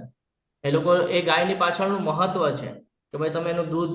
હવે આ સુરભી ગાયનું આપણે ઉદાહરણ લઈએ તો આ સુરભી ગાય એવું છે કે આપણા અહીંયાની ગાય જોઈએ ને તો બહુ તો 5 લીટર ને 7 લીટર, મને એક્ઝેક્ટલી ખબર નથી, પણ એની આસપાસ જ બહુ તો 10-15 લીટર દૂધ આપતી હશે. એનાથી ઉપર દૂધ નહીં આપતી હોય છે ને. બહુ વિશાળ ગાય હોય, વ્યવસ્થિત હોય, એનું પોષણ વ્યવસ્થિત મળતું હોય તો 20-25 લીટર આપતી હશે. સુરભી નામની ગાય છે ને એ કેટલું પણ તમે દોઈ શકો છો. તમે થાકી જશો પણ એ દૂધ દેતા નહીં થાકે. એટલે ઈચ્છા અનુસારે તમે પ્રાપ્ત કરી શકો છો. એટલું બધું દૂધ એ સુરભી ગાય આપે છે, જેટલું જોઈએ એટલું. આવું અહીંયા આપણને મળતું નથી. અને આનો ઉલ્લેખ આવી બધી ગાયો છે ક્યાં છે? ગોલોક વૃંદાવનમાં. શાસ્ત્ર વાંચો, શાસ્ત્રોની અંદર બધો ઉલ્લેખ છે કે આ બધી ગાયો ક્યાં વિદ્યમાન છે. અને ભગવાન વ્યસ્ત છે આ ગાયોને ચરાવવાની માટે થઈને. ભગવાન આ ગાયોની ગોવાળીઓ તરીકે આપણે જે વર્ણન કરીએ છીએ ને આ ગાયો છે બધી સુરભી, જે ખૂબ જ દૂધ આપે છે અને ખૂબ ઓલું કરે છે. પ્રજાપત્યોના કારણોમાં હું પ્રેમનો દેવ કામદેવ છું. આ સમજવું પડશે. આપણને અહીંયા કન્ફ્યુઝન થાય. પ્રેમનો દેવ કામદેવ એટલે શું? વાસનાની વાત કરે છે ભગવાન અહીંયા? હરે કૃષ્ણ. શું લાગે છે તમને? હરે કૃષ્ણ. કંદર્પનો અર્થ શાસ્ત્રો. હા નિર્મલા માતાજી તમે કઈ કહી રહ્યા છો? ઈચ્છાઓ પૂરી કરનાર કામદેવ એટલે. ઓકે, હું તમને સમજાવું. કંદર્પ તમે સાંભળ્યું છે? હરે કૃષ્ણ. નહીં સાંભળ્યું? ઓકે. જ્યારે તમે શાસ્ત્ર વાંચો ને તો એની અંદર એક ઉલ્લેખ છે કે સંતતિઓ ઉત્પન્ન કરવી એની પાછળનું પણ નિયમ આપવામાં આવેલો છે. આપણે જે 16 સંસ્કારની વાત કરીએ છીએ ને ત્યારે આપણે આ ચર્ચા કરી હશે. તો પ્રજાપત્યોના કારણોમાં હું પ્રેમનો દેવ કામદેવ છું એનો અર્થ એમ છે કૃષ્ણનું પ્રતિનિધિત્વ કરે છે સેના બેઝ પર કે ભાઈ જ્યારે કોઈ પુત્રની પ્રાપ્તિ કરવાની હોય તો એનું નિયોજન હોવું જોઈએ. અત્યારે શું કરીએ છીએ? અત્યારે બધા કામ વાસનામાં લાગેલા છે. અત્યારે કોઈ એવું હેતુ હોતો નથી કે ભાઈ સારા પુત્રની પ્રાપ્તિ કરું અને યોગ્ય માર્ગ ઉપર જાય. આ ઈચ્છાની સાથે નથી કરતા.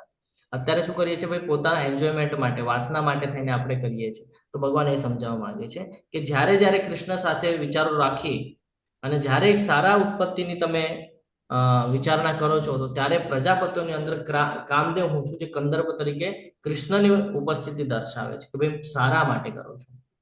છે ને કે ભક્તનો જન્મ થાય, મારા કોકે ભક્ત આવે અને પોતાનો પણ ઉદ્ધાર કરે, મને પણ થોડું જ્ઞાન અપાવે, મને પણ ભક્તિ માર્ગમાં લઈ જાય અને જે સમાજ છે સમાજને ભક્તિ માર્ગમાં, આ ઈચ્છાની સાથે જે કરે છે એની વાત કરે છે આ કે એની અંદર હું પ્રતિનિધિત્વ કરું છું. અને સર્પોમાં હું વાર્ષિક છું. 8 કે 9 પ્રકારના સર્પ છે જ્યાં સુધી મને ખબર છે ત્યાં સુધી. શેષનાગ છે, વાસુકી, તક્ષક, પછી કર્કોટક છે, પદ્મ છે, મહાબદ્ધ છે, મહાપદ્મ છે, શંખપાલ છે, કુલિક છે.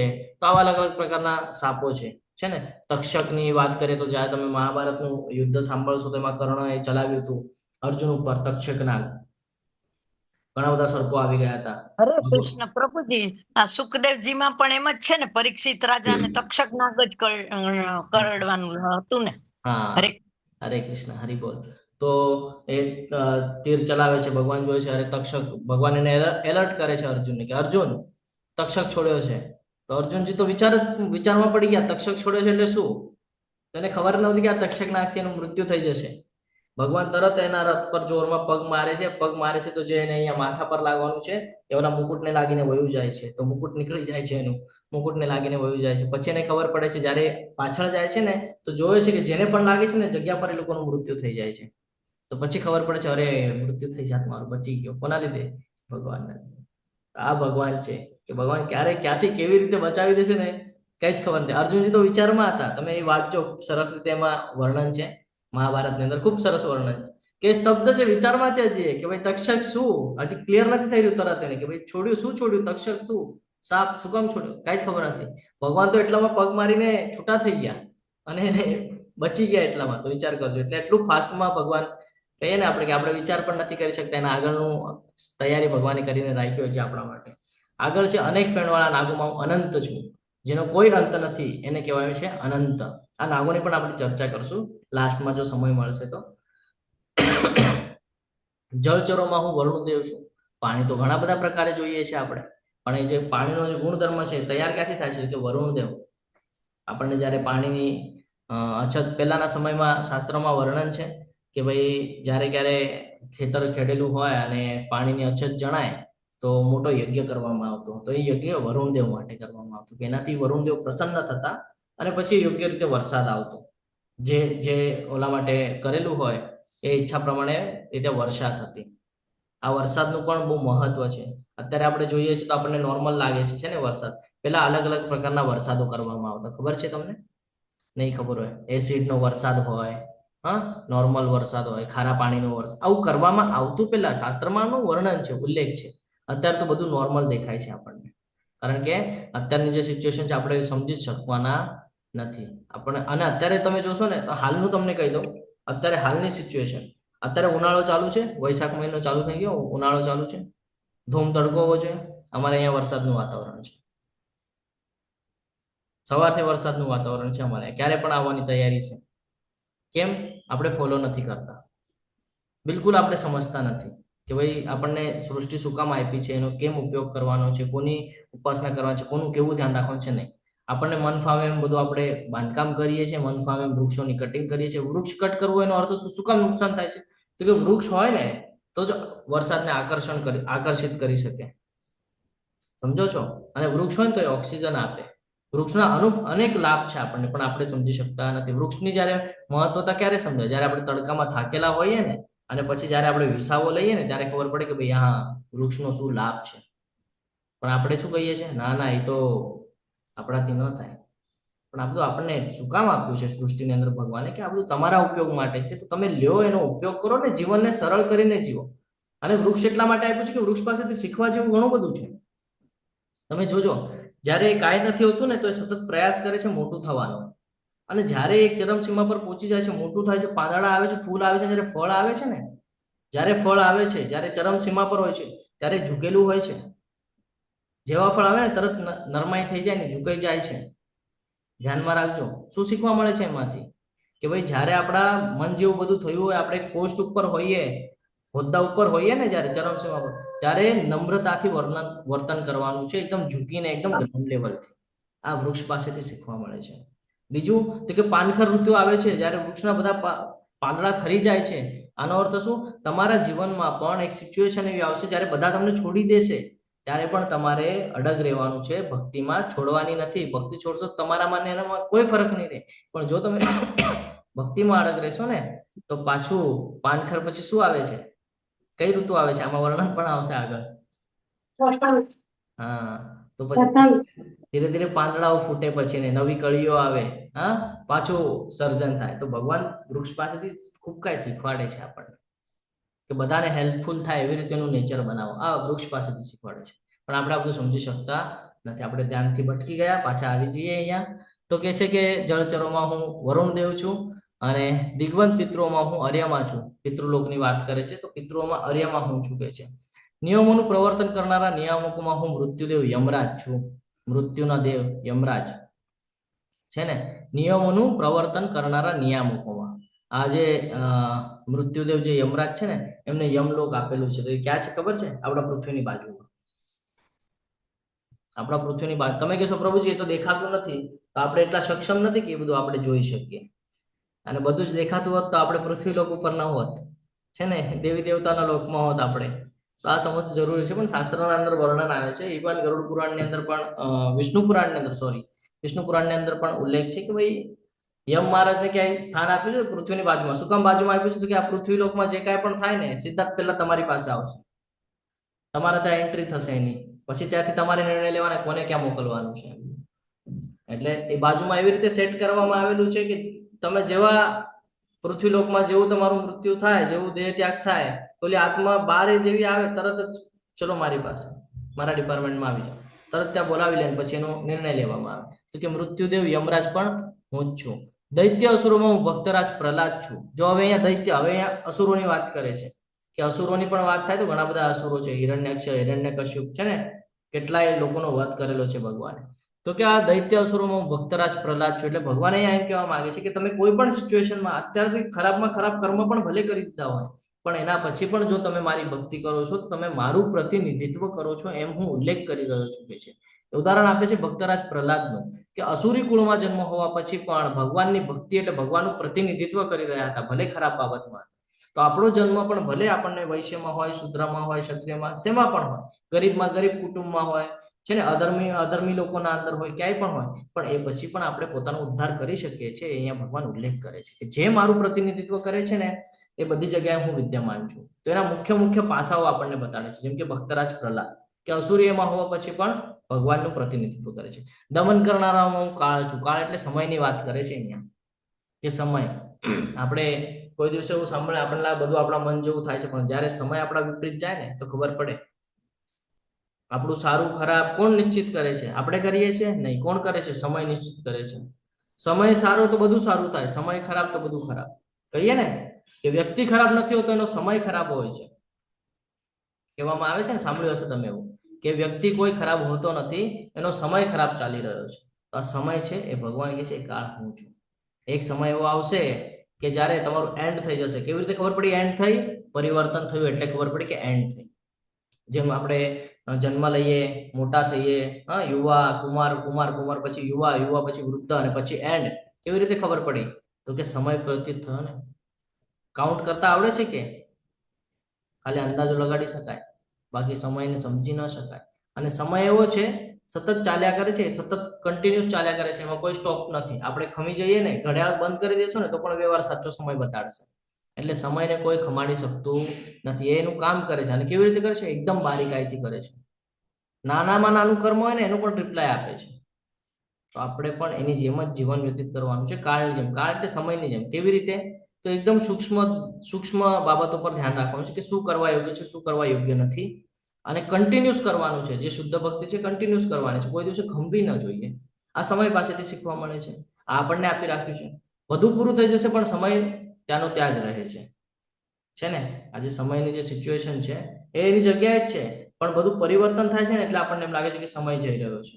હજી એક એક્ઝામ્પલ આપું, આના ઉપર આખો એક અધ્યાય છે, ગઈકાલનો અધ્યાય છે આના પર જ હતો, શ્રીમદ ભાગવતમમાં. તો તમને બધાને વિનંતી છે કે કોઈએ જો ન જોયો હોય તો જોઈ લેજો, એમાં તમને ડિટેલ્સ સમજાઈ જશે કે ભાઈ પરિવર્તન થાય તો સમજાય કે ભાઈ કંઈક ચાલી રહ્યું છે, અને પરિવર્તન જ ન થાય તો સમજવું મુશ્કેલ છે. એટલા માટે આ સમય ભગવાન કહે છે આ કાળ પણ હું છું. આગળ વધીએ તો પશુઓમાં સિંહ હું છું. બધા પશુઓની વાત કરે તો સૌથી શ્રેષ્ઠ આપણે રાજા તરીકે ઓળખીએ છીએ. તો જોવા જઈએ તો હાથી તો એનાથી મોટો છે, જીરાફ એનાથી મોટું છે ને, એવા ઘણા બધા પ્રાણીઓ છે જે એનાથી મોટા છે, પરંતુ એને એ ઉપમા નથી આપી. સિંહને જ કેમ આપી? કારણ કે એનું સ્ટેટસ એવું છે, દેખાય એવું છે. તમે જોયું હશે જ્યારે નરસિંહ અવતાર ધારણ કરતો, સિંહને જ શું કામ? ખાલી અવાજ જ કાફી છે. બાકી કેટલા પણ પ્રાણી પશુઓને આમ મીટિંગ લાગેલી હોય અને ખાલી સિંહ એક ત્રાડ મારે તો બધા ભાગી જાય, ખાલી ત્રાડથી. ભલે એને ખાવું હોય ન ખાવું હોય પછીની વાત છે, ખાલી ત્રાડથી ભાગી જાય. તો એક એવું સ્ટેટસ તૈયાર કરીને આપ્યું છે, પાવર તૈયાર કરીને આપ્યું છે. ભગવાન કહે છે જ્યારે આસુરી પ્રવૃત્તિઓ તમારા ઉપર હાવી થાય ને ત્યારે તમારે પણ આવું વર્તન કરવું જોઈએ. આ શીખવા માટે પ્રાણીઓ આપેલા છે આપણને, કે જ્યારે આપણા ફોર એક્ઝામ્પલ સિંહ શું કરે છે? જંગલનો રાજા કીધો છે. કેમ? તો જંગલ ઉપર એનું વર્ચસ્વ. તો એવી રીતે ભક્તિમાં આપણું વર્ચસ્વ હોવું જોઈએ. કે કોઈ અધર્મ કરતું હોય, કોઈ ભક્તિમાંથી આપણને બારે ખેંચતું હોય, કે આપણા આપતસુખ્યને બારે ખેંચતું હોય, તો આપણે ત્યાં સિંહની જેવી ગર્જના કરવી જરૂરી છે. આપણે એના પર પ્રહાર નથી કરવાનો, પણ ગર્જના કરવી જરૂરી છે અને બતાડવું જરૂરી છે. જેમ ઓલો સાપ હોય, સાપની પણ આગળ વાત આવશે તો હું લઈશ, પણ હમણાં તો અમને કહી દઉં છું, વિષય નીકળ્યો છે તો સાપ પાસેથી પણ શીખવા જેવું છે. એ આપણને ડરતા હોય, આપણે એને ડરતા હોઈએ છીએ, બરાબર? એ આપણને ફૂફડા ઓલું મારે, આમ ફૂફાટા. શું કામ? કે ભાઈ મારી પાસે નહીં આવતો ને તો હું ક્યારે બી ડસી જઈશ. પણ એ મારે છે કે તરત નથી મારતો. મેં ઘણા સાપ પકડેલા છે એટલે હું તમને કહું છું, મને એની આદત ખબર છે. તમે એને એકદમ નોર્મલી આમ એટલે કરતા નહીં, જેની પાસે એજ્યુકેશન હોય એ જ કરી શકે. નોર્મલી પણ તમે આમ પકડશો ને તો કાંઈ જ નહીં કરે તમને. તમને એમ થાય કે કેમ એને કાંઈ કરતું નથી, એની આગળ શું દૈવી શક્તિ છે? દૈવી શક્તિનો કાંઈ વિષય નથી. એ તમે એને પકડો ને તમારા હાર્ટબીટ પરથી એને ખબર પડી જાય કે શું કઈ સિચ્યુએશનમાં છે. તો આ બધું શું કામ મૂક્યું છે? આ બધું આપણી માટે મૂક્યું છે. આ સમજતા નથી આપણે કે જ્યારે આપણી સાથે કોઈ એવી સિચ્યુએશન થાય તો આપણે એને તરત બતાડી દેવું જોઈએ, ભાઈ હું ધર્મની સાથે છું અને હું ભક્તિમાં રહેવાનો છું, તું ભક્તિમાંથી મને બહાર કાઢવાનો પ્રયત્ન કરતો નહીં તો હું સાપની જેમ તને પણ ત્રાસ દઈશ. એટલે સામેવાળો અધર્મી હોય ને કોઈ દિવસે તમારી નજીક નહીં આવે કે ભાઈ આની સાથે આનંદમાં લાગવું ખોટું છે, આ આપણને લપેટામાં લઈ લે છે. તો આ બધી વૃત્તિ રાખવાની છે કે જ્યારે જ્યારે અધર્મ થઈ રહ્યો છે, જ્યારે જ્યારે એવી સિચ્યુએશન, જો ભગવાને પણ નરસિંહ અવતાર ધારણ કર્યો, જ્યારે કે ભગવાન એની મેળે પણ ભગવાન આમ વિચાર કરતો થઈ જાત ને, શું કામ અવતાર ધારણ કરીને બતાડ્યું? ભક્તોને લીલા બતાડી ને, શું કામ બતાડી? રીઝન આ છે, શીખવા માટે કે આપણે એમાંથી કંઈક લઈએ અને આપણા જીવનમાં ઉતારીએ અને સમાજ માટે આપણે કંઈક હિતનું કામ કરીએ. આગળ વધીએ તો કે પક્ષીઓમાં ગરુડ છું. ગરુડ પાસેથી શું શીખવા જેવું છે ખબર છે? ભગવાન એ કહે છે પક્ષીઓમાં ગરુડ છું. સૌથી શ્રેષ્ઠ છે ગરુડ. તમે ગરુડને કોઈ દિવસે જોયું હોય, વિડીયો એવું કંઈક જોયું હોય તો એમાં ખબર પડે ગરુડ છે ને બહુ દૂરથી, એની નજર એટલી તેજ હોય, બહુ દૂરથી છે ને બધું જ જોઈ લે, બહુ જ દૂરથી. આપણે પણ જ્યાં બેઠા છે ને ત્યાંથી બહુ દૂરનું જોવાનું છે ને. અને એક ઝપાટો મારે ને તો એ બહુ લાંબે સુધી ઉડી શકે, જ્યારે બીજા પક્ષીઓને છે ને વધારે પંખ મારવા પડે છે, આને મારવા નથી પડતા, કારણ કે એનું ધ્યેય ક્લિયર છે કે હું એકવાર પાખ આમ કરીશ ને મારે ત્યાં સુધી જવાનું છે. સેમ આપણી માટે ધ્યેય ક્લિયર હોવું જોઈએ કે હું ખાલી ભક્તિ કરીશ ને તો મારે પણ ત્યાં સુધી જવાનું છે. આ શીખવાનું છે ગરુડ પાસેથી આપણે. આ ભગવાન એમને ઉલ્લેખ નથી કરતા અહીંયા, આપણે એને લેવાનું છે આપણા જ્ઞાનના હિસાબથી કે આ શું કામ અહીંયા મૂક્યું છે, શું કામ કે છે કે ગરુડની જે સિચ્યુએશન છે ને એ આપણે આપણામાં ઉતારવાની છે કે આજુબાજુમાં કેટલા પણ હોય આપણને એનાથી ફરક ન પડવો જોઈએ. ગરુડને કોઈ દિવસે ફરક પડે છે? તમે જોયું છે ગરુડને ફરક પડ્યો હોય? કોઈ નાનું પક્ષી ફરતું હોય એને કાંઈ લેવા દેવા નથી. તમે કરો, તમારી બધાની એક લિમિટેશન છે કે તમે અહીંયા સુધી જ ઉડી શકવાના છો, એનાથી ઉપર તમે ઉડી નથી શકવાના. બધાની લિમિટેશન આપેલી છે. કોઈકને 5 કિલોમીટર, કોઈકને 4 કિલોમીટર, કોઈકને 1 કિલોમીટર, એવી બધી લિમિટો આપેલી છે. કોઈકને 100 ફૂટ, બરાબર. જ્યારે ગરુડ છે એ બહુ સૌથી હાઈ લેવલની એની સ્પીડ છે અને સૌથી હાઈ સુધી ઉડી શકે છે. સેમ જ આપણી માટે છે કે આપણે પણ બહુ ઊંચો વિચાર રાખવાનો છે કે આપણે ભગવત ધામમાં જવાનું છે.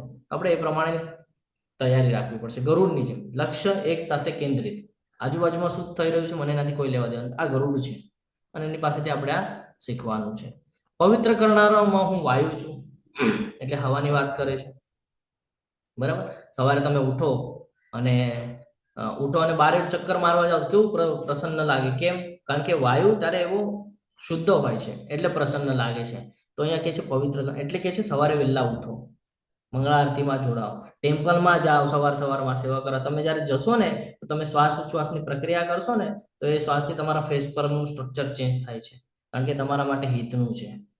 એ વાયુ તમારી માટે હિતનો છે, શરીર માટે પણ હિતનો છે ને વિચારો માટે પણ હિતનો છે. તમને પવિત્ર કરે છે, પ્રસન્ન કરે છે તમને, એટલે સવારે વહેલા ઉઠવાની ભલામણ કરવામાં આવે છે. આગળ કે છે શસ્ત્ર ધારણ કરનારામાં હું રામ છું. એમ જોવા જાય તો રામજીને શું કીધું છે? મર્યાદા પુરુષોત્તમ છે ને, કે ભાઈ મર્યાદામાં કેવી રીતે રહેવું એમની પાસેથી શીખવાનું છે. કે ભગવાન હોવા પછી પણ જયારે એમને કીધું કે વનવાસ કરવો પડશે તરત સ્વીકાર કરી દીધો. એમને કીધું કે ભાઈ હું રાજા છું, હું શું કામ વનવાસ કરું? મર્યાદા ખબર હતી કે ભાઈ આદેશ આપ્યો છે, પાળવો પડશે. અને જ્યારે જરૂર પડે છે ત્યારે બાણ પણ ચલાવે છે ને. જ્યારે અસુરી પ્રવૃત્તિ ચરમસીમા ઉપર પહોંચે છે તો બાણ ચલાવે છે. સેમ આપણી માટે લાગુ થાય છે. ભગવાન કહે છે કે આ બધું શું કામ આપું છું હું તમને, શું કામ અલગ અલગ લીલાઓ કરું છું? એટલા માટે કરું છું કે તમે સમજો કે મર્યાદામાં પણ રહેવાનું છે અને મર્યાદા તોડવાની પણ છે. જ્યારે કૃષ્ણ આ દ્વાપરયુગનું વર્ણન થાય છે તો કૃષ્ણ શું કહે છે? કૃષ્ણ એમ કહે છે કે ભાઈ નહીં, તારે આમ નહીં કરવાનું. તમે મહાભારત ધ્યાનથી સાંભળશો ને તો ખબર પડશે, જ્યાં જેવી જરૂરત પડે છે ને ત્યાં એવી રીતે ભગવાન ઉલ્લેખ કરે છે, ખબર છે? એટલે અર્જુનને કહે છે ઉઠ અને માર. જ્યારે ના પાડે છે, કર્ણને મારવાની ના પાડે છે, ખબર છે ને? કર્ણને કહે છે કે ભાઈ નહીં હું નહીં મારું. કેમ? તો કે ભાઈ ઓલું પૈડું કાઢી રહ્યો છે અને એના હાથમાં કોઈ શસ્ત્ર નથી એટલે હું ન મારું. તો એને યાદ અપાવે છે કે ભાઈ તારા પુત્રના હાથમાં પણ શસ્ત્ર નહોતું જ્યારે એને માર્યું હતું, આ સામેલ હતો એમાં, છે ને? તો ભગવાન મર્યાદા તોડવાની પણ વાત કરે છે. ભગવાને પોતે એવું પ્રણ લીધેલું હતું કે હું કોઈ દિવસે શસ્ત્ર નહીં ઉપાડું, પણ જ્યારે ભક્તનો વારો આવ્યો ને તરત શસ્ત્ર ઉપાડી લીધું, પૈડું ઉપાડી લીધું છે. આ બધા ઉદાહરણો તમને એટલા માટે કહું છું કે આપણે ખાલી એમ કહીએ છીએ કે ભક્તિ પણ ભક્તિને સેફ કેવી રીતે રાખવી ને આ પણ આપણું કર્તવ્ય છે, આપણે ભૂલવું ન જોઈએ.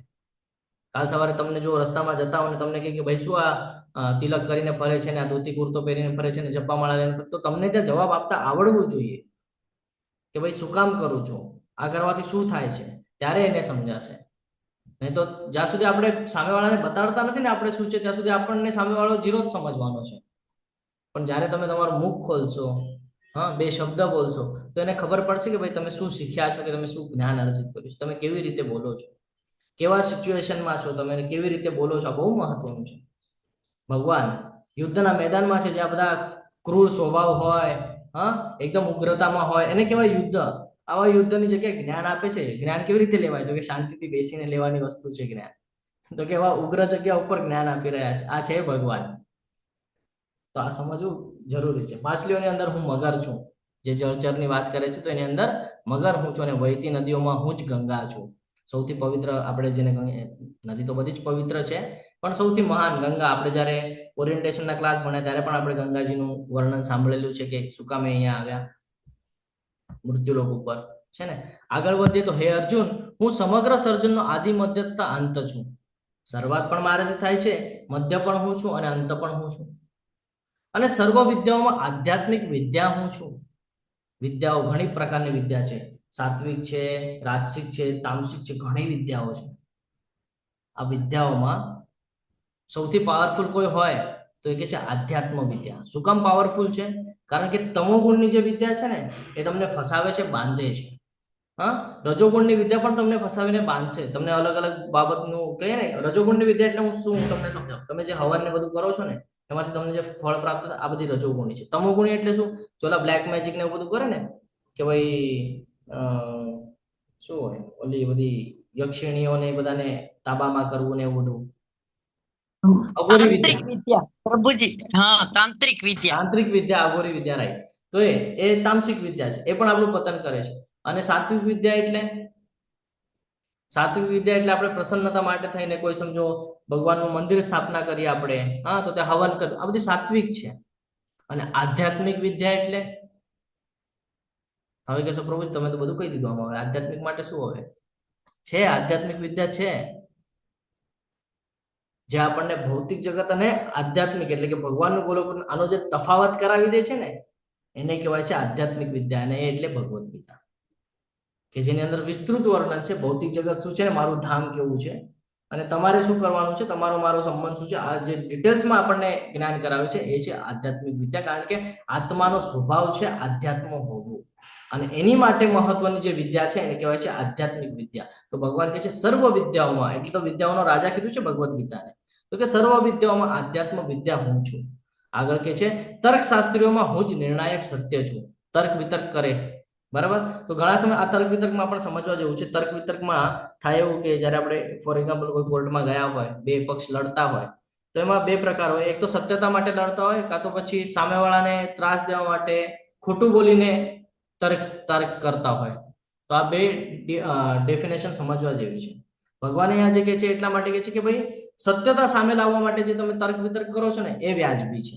તમે પોતાના હિત માટે જે તર્ક વિતર્ક કરો છો ને એ વ્યાજબી નથી. એ કર્મના બંધનમાં બાંધે છે. એટલે ક્યારે તર્ક કરવું અને કેવું કરવું એ અહીંયાથી સમજવા જેવું છે. કે ફોર એક્ઝામ્પલ આપણને કોઈ કાલ સવારે કંઈક કહી દે અને આપણે આઈ વિટનેસ તરીકે ત્યાં ઊભા રહીએ, આપણને ખબર છે ખોટો છે, પરંતુ આપણે આપણા લાભ માટે તેને કહીએ કે નહીં ભાઈ આમ ને આમ છે, તો આમાં ભગવાન કહે છે તમારું નુકસાન છે. પરંતુ તમે સત્યનો જો સાથ આપશો તો એ વ્યાજબી છે. અહીંયાથી ખબર પડે છે. અને હું જ નિર્ણાયક સત્ય છું. એટલે હંમેશા સત્યને પકડીને ચાલવું. સત્ય કોઈ દિવસે હારતું નથી. સમય લાગે છે પણ હારતું નથી. તકલીફ થાય છે પણ સત્ય કોઈ દિવસે હારતું નથી. અને હંમેશા ધ્યાનમાં રાખવાનું છે સત્ય આ કોઈક ને કોઈક વાર સામે આવવાનું છે. તમે કેટલું પણ એને છુપાવશો તો એ ક્યારેક ને ક્યારેક એના ચરમસીમા પર આવશે ને એની મેળે સામે આવશે. એટલે હંમેશા સત્યને પકડીને ચાલવાનું. આગળ કે છે અક્ષરોમાં હું અકાર છું, છે ને. જ્યારે કોઈ પણ આજે શબ્દ રચના વાક્ય રચના આપણે કરીએ છીએ તો કોઈ પણ સમજો હવે કૃષ્ણ, બરાબર, તો ન બોલ્યા, ન ની પાછળ શું લાગ્યું? અ. કોઈ પણ તમે શબ્દ બોલો તો એની પાછળ એની પહેલા તમને લગાડવો જ પડે છે. એ વગર શબ્દ તૈયાર થતો નથી. તો ભગવાન કહે છે કે મારી વગર સૃષ્ટિ થવાની નથી. તમને મને પૂછવું જ પડશે. તો કે અક્ષરોમાં હું હકાર છું, સમાસોમાં હું દ્વંદ્વ સમાસ છું. અલગ અલગ સમાસ આપણે સ્કૂલ લેવલ પર ભણેલા છે, તેમાંથી દ્વંદ્વ સમાસ હું છું કે છે. શાશ્વત રાધા પણ હું કૃષ્ણ છું. રાધા કૃષ્ણ હરે હા, હરે કૃષ્ણ. તો શાશ્વત કાળ પણ હું છું કે છે. કાળ એટલે બે પ્રકારે સમજવાનું છે. કાળ એટલે સમય, અને કાળ એટલે જે ઘાત થાય ને, અંત આવે જેનો, એને પણ કાળ કહેવામાં આવે છે. તો ભગવાન અહીંયા શાશ્વત કાળની વાત કરે છે. આની પહેલા જે કાળ થઈ ગયો એ સમયની વાત હતી, અને અત્યારે જે કાળની વાત કરે છે એ જે અધર્મીનો જે નાશ થાય છે, જે અંત આવે છે ને, એ કાળની વાત કરે છે. અને દ્રષ્ટાઓમાં હું બ્રહ્મા છું. હવે તમે કહેશો પ્રભુજી તમે કેવી રીતે ફાઇન્ડ કર્યું કે ભાઈ આ કાળ એટલે અંતની વાત કરે છે? તો એની સાથે જ લાઈન મૂકેલી છે કે દ્રષ્ટાઓમાં હું બ્રહ્મા છું. સમજ્યા છો? તો અહીંયા બ્રહ્મા અને ત્યાં અંત એટલે સર્જન અને વિનાશ. તો ભગવાન કે છે આ બંને મારા દ્વારા જ થઈ રહ્યું છે. હું જ સર્વભક્ષી મૃત્યુ છું. જો સમજાઈ ગયું કાળ શું કામ છે? અહીંયા કે છે હું જ સર્વભક્ષી મૃત્યુ છું, અને હવે પછી ભાવિમાં થનારને ઉત્પન્ન કરનારો પણ હું જ છું. કોઈ વૃક્ષ આપણે જોઈએ આપણી સામે વિશાળ મોટું હોય, હા, અને ધીરે ધીરે ધીરે ધીરે પાન ખરી જાય, એની ડાળીઓ તૂટી જાય, આખું એ નષ્ટ થઈ જાય. તમે જોશો ઉનાળાની અંદર મોસ્ટલી એવું જોવા મળે છે કે બધું નષ્ટ થઈ ગયું, અને ક્યાંક ને ક્યાંક એનું જે બી છે એ ખોરવાઈને પડેલું હોય, હા, જમીન ઉપર. વરસાદ આવે, ક્યાંકથી ને પાણી મળે, પાછું અંકુર ફૂટે છે, પાછી શરૂઆત થાય છે, અને પાછું વિશાળ રૂપ ધારણ કરે છે. એ જ બીજ સેમ જ આપણી માટે લાગુ થાય છે. આપણા જીવનમાં પણ એવું બધું છે કે એકવાર અંત આવ્યા પછી પાછું નવીથી બધું સર્જન થાય છે. આપણે ખાલી ચાલ્યા કરવાનું છે, આપણે ખાલી એમાં ધ્યાન ફોકસ રાખવાનું છે. બાકી આ બધી સિસ્ટમ તો ચાલવાની છે. ઠંડી ગરમી આવવાની છે, સ્ટાર્ટિંગ એન્ડિંગ આ થવાનું જ છે, બધાના સાથે થવાનું છે. નથી થવાનું એમ નહીં. કોઈ માટે એવું નથી કે ભાઈ આ ભાઈ હાઈ ક્વોલિટી તો હાઈ ક્વોલિટી નહીં, લો ક્વોલિટીમાં આવવું જ પડશે કોઈક. આ સમયનો નિયમ છે, આ સૃષ્ટિનો નિયમ છે. એટલે ભગવાન કહે છે કે ભાવિમાં જે ઉત્પન્ન થશે ને હું જ છું. સ્ત્રીઓમાં હું કીર્તિ, લક્ષ્મી, વાણી, સ્મૃતિ, બુદ્ધિ, ધૃતિ તથા ક્ષમા છું. આ બહુ મહત્વનું છે. આપણે છે ને આ લાસ્ટમાં સમજવાનો પ્રયત્ન કરશું. આજે જેટલા પોઈન્ટ કીધા છે ને આ બધા પોઈન્ટ બહુ મહત્વના છે. શું સમજાય છે થોડું ઘણું આપણે ચર્ચા કરીએ. ચલો, શું છે આ કીર્તિ, લક્ષ્મી, વાણી, સ્મૃતિ, બુદ્ધિ, ધૃતિ, ક્ષમા? હરે કીર્તિ કૃષ્ણ. એટલે યશ.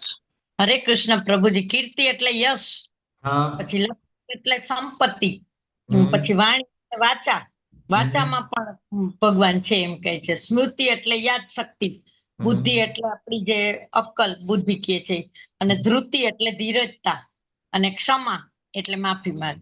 આ બધાની અંદર ભગવાનનો જ વાસ છે. હરે કૃષ્ણ. હરી બોલ. અને આ બધી ક્વોલિટી કોનામાં જોવા મળે છે? હરે કૃષ્ણ. આ બધું ક્યાં જોવા મળે છે?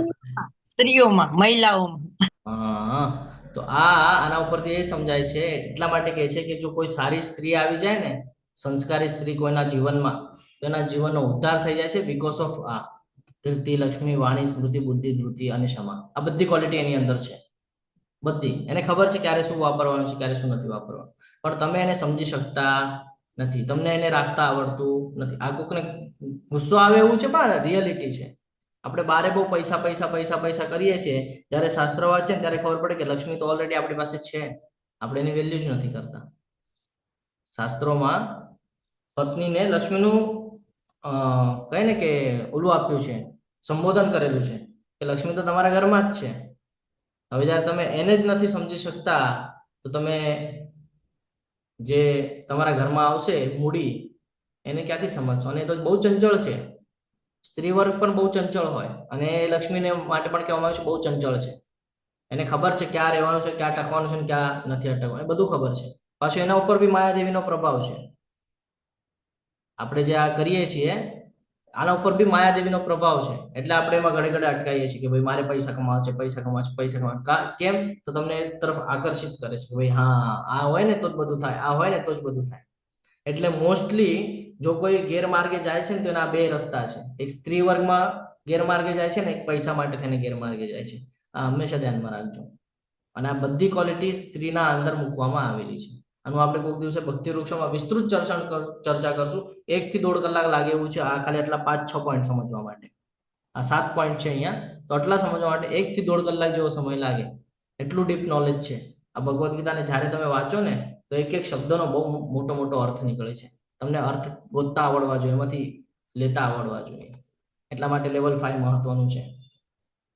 સામવેદોના મંત્રોમાં હું બૃહદ સામ છું, અને સર્વ છંદોમાં હું ગાયત્રી છું. જો આવ્યું ને ગાયત્રીની વાત, તો કે બધા જે છંદો છે એની અંદર ગાયત્રી હું છું. મહિનાઓમાં હું માર્ગશીર્ષ માગસર મહિનો આપણે બધા ઉજવીએ છીએ.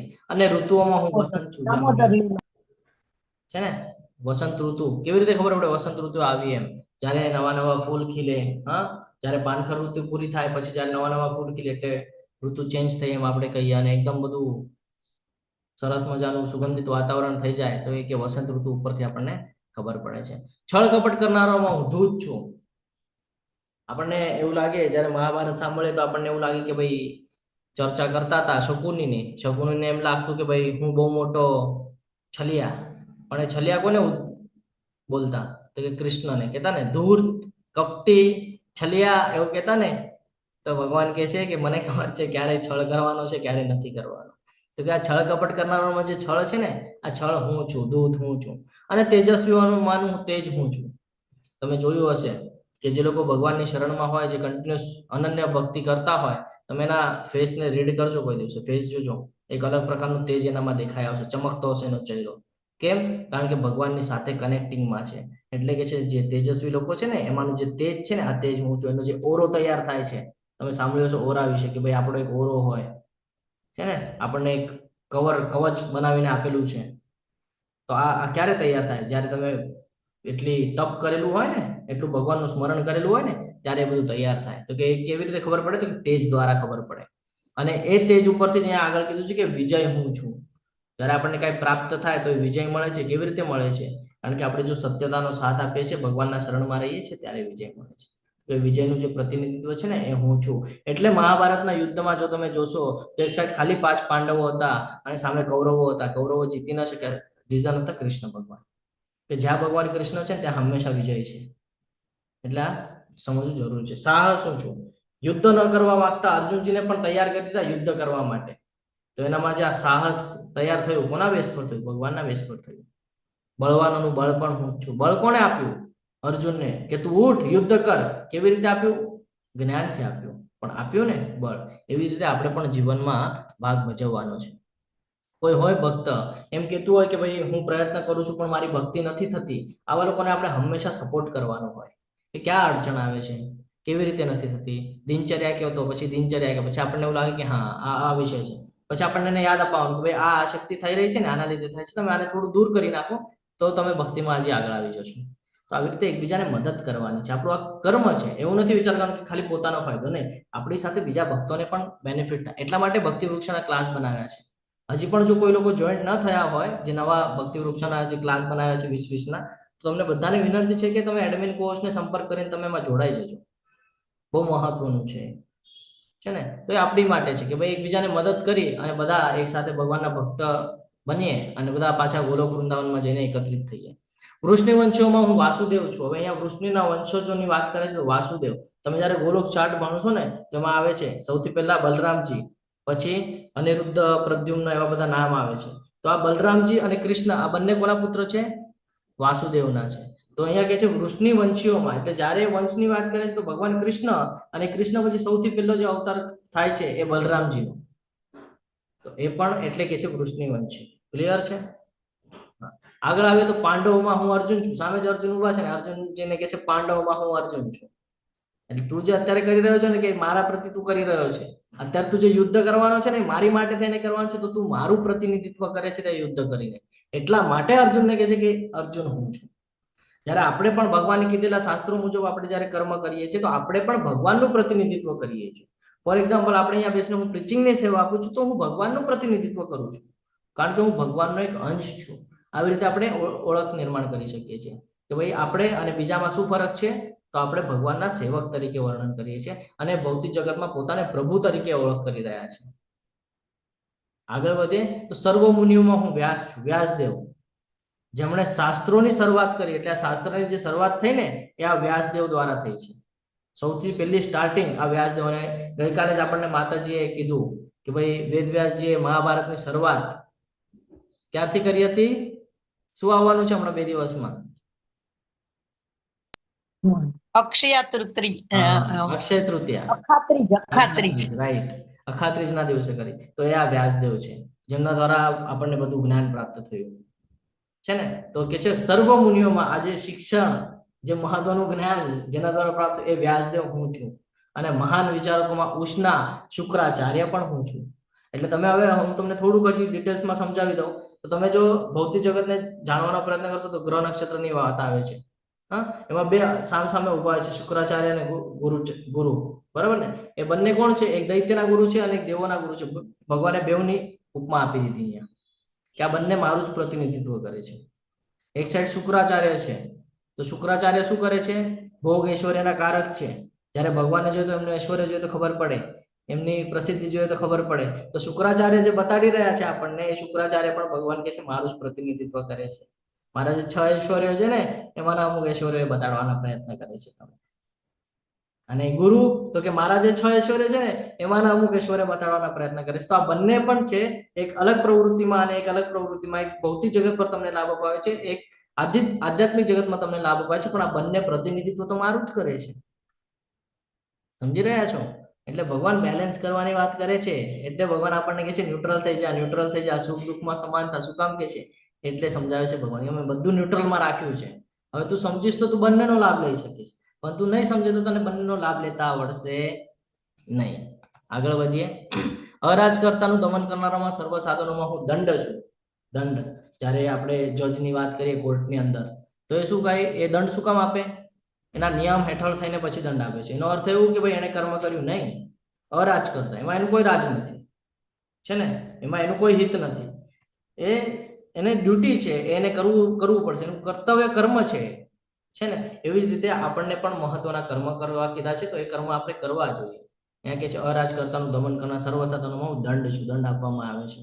એનો અર્થ એવો છે કે અત્યારે કોઈ જજે કોઈને મૃત્યુની શિક્ષા આપી તો એને મૃત્યુલોકમાં જવું પડશે, એટલે મૃત્યુ એને પ્રાપ્ત થશે પાછું. આવી રીતે કોઈ કર્મનો સિદ્ધાંતના બેઝ પર નહીં થાય. જેમ પ્રાણીઓ માટે છે કે પ્રાણીઓ કોઈને ભક્ષી લે, શિકાર કરી લે તો એને એનું કર્મ નહીં લાગે, કારણ કે યોની એવી પકડેલી છે.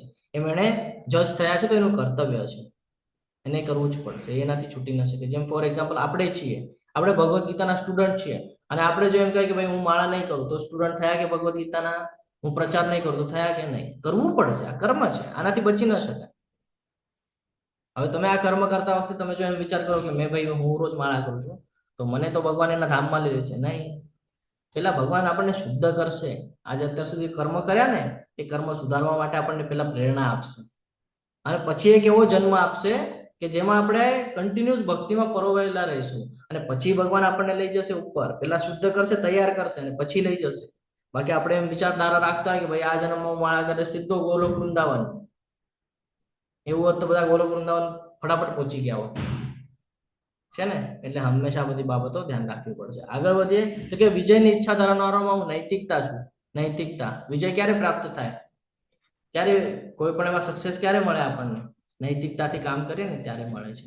કોઈ છળ કપટ કરે ને તો એ ક્ષણિક સુખ હોય છે, થોડા સમય માટે, પણ પાછું દુઃખ આવી જાય છે. પણ જ્યારે આપણે વ્યવસ્થિત રીતે શાસ્ત્રોને સમજીને જ્યારે કર્મ કરીએ ને તો હંમેશા વિજયની પ્રાપ્તિ થાય છે.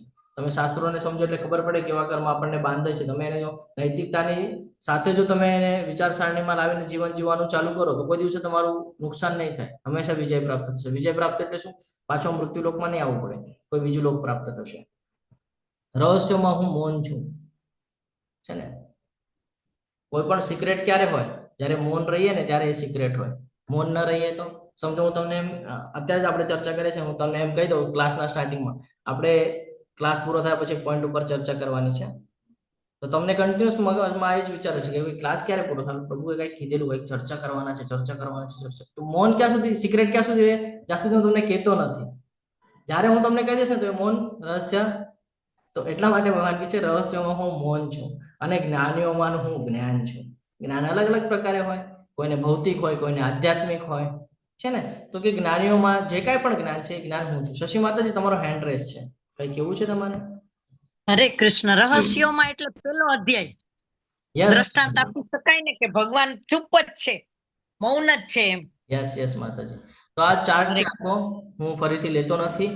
આ ચાર્ટમાં બધું આવી જાય છે, જેની અંદર દાર્શનિક સત્યો, મનુષ્ય અને રાજાઓનું વર્ણન, વૈદિક મંત્રોનું વર્ણન, દેવતાઓ, પ્રાણીઓ, કાયદા, અપરાધ, ઋષિઓ, દેવતાઓ અને બધી ગુણો, આ બધું અહીંયા વર્ણન આવી જાય છે. એટલે આપણે એને ફરીથી લેતા નથી. વળી હે અર્જુન, હું સર્વ અસ્તિત્વનો જનક બીજ છું. ભગવાન કે છે ને અહમ બીજ, પદપ્રતા કે છે ને, તો એ ભગવાન અહીંયા કહે છે કે ભાઈ બીજ તો હું જ છું.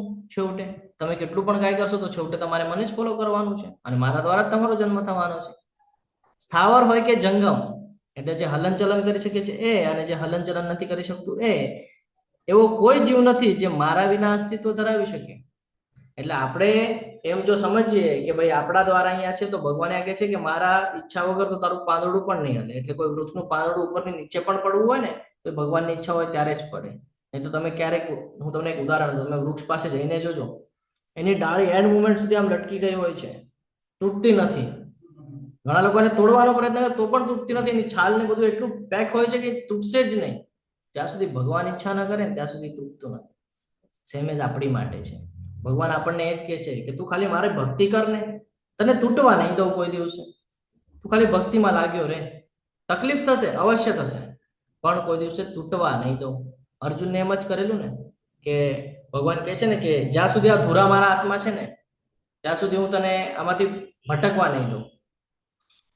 હંમેશા એને જ્ઞાન આપતા રહે છે.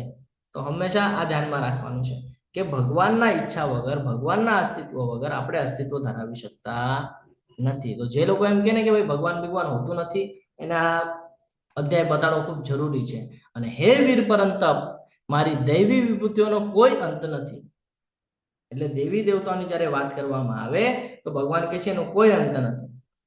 જેમ શ્રીમદ ભાગવતમના પહેલા સ્કંદના અધ્યાયની અંદર, આઈ થિંક ત્રીજા અધ્યાયમાં છે, ત્રીજા અધ્યાયના 27માં કે કયા તો 23માં કે 27માં શ્લોકમાં છે, એતે ચાંદ સકલા પુંસો કૃષ્ણસ્તુ ભગવાન સ્વયં. જ્યારે વેદવ્યાસજી એ બધું સ્ટ્રક્ચર બનાવી રહ્યા હતા તો કે ભાઈ આ પુરુષ નથી થતું, આ તો આવ્યા જ કરે છે, આવ્યા જ કરે છે, પુરુષ નથી થતું, યાર કરવું શું? પછી નારદજી આવે છે, નારદજી કહે છે કેમ ચિંતિત છો?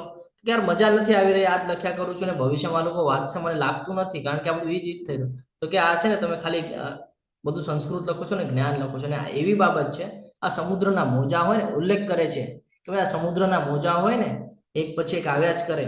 આ ભગવાનનું એવું જ છે, એક પછી એક લીલા અવતારો લઈને આવ્યા કરશે, પરંતુ જે મૂળ છે ને એ કૃષ્ણ છે. જ્યારે એવી રીતે એને સમજાવ્યું ને ત્યારે વેદવ્યાસજી આ રચના કરી ત્યાં કે એ તે ચાંસ કલા પુંસ કૃષ્ણસ્તુ ભગવાન સ્વયં, કે બાકી બધા ભગવાનના કલા અને અંશ છે અને કૃષ્ણ છે એ પોતે ભગવાન છે. એટલે જેમ સમુદ્રના મોજા છે આવ્યા જ કરશે, આવ્યા જ કરશે, આવ્યા જ કરશે, કોઈ દિવસે ખમવાના છે કે નથી ખમવાના. તો ભગવાન પણ એ જ કહે છે કે મારી દૈવી વિભૂતિઓનો કોઈ અંત નથી, કોઈ અંત નથી. અડધા તો આપણને ખબર બી નથી દેવી દેવતા, આપણને ખાલી મુખ્ય મુખ્ય ખબર છે. એ પણ શું કામ? શાસ્ત્રમાં મોસ્ટલી એને ફોલો કરતા આવ્યા છે બધા, એટલે ખબર છે. એ તો અત્યાર સુધી ખબર હતી ઇન્દ્રની જગ્યા લઈ શકીએ, બ્રહ્માજીની જગ્યા લઈ શકીએ, ખબર હતી નહીં. પણ શાસ્ત્ર જયારે આપણે ડીપમાં જઈએ ને તો ખબર પડે કે ભાઈ ઇન્દ્ર એક પદ છે, કોઈ પણ એ પદ ઉપર બેસી શકે છે. કાલ સવારે શિવજીને લાગ્યું તો શિવજી પણ ઇન્દ્રના પદ ઉપર બેસી શકે છે. સમજો છો? એમ તમે પણ ક્યારેક જઈને બ્રહ્મા બની શકો છો. ડિપેન્ડ કરે છે તમે કેટલી મહેનત અને કેવા વિચાર રાખો છો. એટલે ભગવાન કહે છે કે મારી દૈવી વિભૂતિનો કોઈ અંત નથી. તું જાણવા જઈશ તો તું એટલો કન્ફ્યુઝ થઈ જઈશ. જયારે આપણે કોઈ પણ વિષયમાં બહુ ઊંડાણમાં જઈએ ને તો તમે જોયું હશે કોઈ મનુષ્યને કે ગાંડા જેવું કરવા માંડે, સમજાય જ નહીં કે શું કરી રહ્યો છે, એટલું ડીપમાં. જયારે તમે કોઈ એવા વ્યક્તિને જોશો કે એને બહુ તજ્ઞ હશે, બહુ અભ્યાસ કરેલો હશે, બહુ જ્ઞાન લીધેલું હશે ભૌતિક જગતનું, તમે જોજો એનું વર્ણન ને બાકીનાનું વર્ણન એકદમ અલગ હોય, ડિફરન્ટ. આપણે આ શું ગાંડા જેવું કરે છે, શું આવું કરે છે ને? તો આ પણ એવું જ છે કે આપણે જો વધારે ડીપમાં જવા જશું ને કે ભાઈ ભગવાન આ પણ સ્વરૂપ બતાડો, ઓલું પણ સ્વરૂપ, તો આપણે ગોટાળે ચડી જશું. એટલે ભગવાન ખાલી મુખ્ય બતાડે છે આપણને કે આ મુખ્ય દેવી દેવતાઓ છે, તો આ લોકોને ઓળખે છે એટલે તું એટલું જ્ઞાન લઈ લે. બાકી તને આવવું હોય તો પછી ગંધર્વમાં આવ, ત્યાં હું તને અલગ અલગ બતાડું છું. મરુદગણોની અંદર આવ, ત્યાં હું તને અલગ અલગ બતાડું છું. યક્ષોની અંદર હું તને અલગ અલગ બતાડું છું. પિતૃલોકમાં હું તને અલગ અલગ બતાડું છું. ત્યાં પાછા આપણે જોશું કે બાપરે એટલા કરોડો લોકો છે, તો કે આ કરોડો લોકો છે. પછી આપણે કહીશું હા, હું તો એમ સમજતો ખાલી આપણા પૃથ્વી ઉપર જ કરોડો લોકો છે.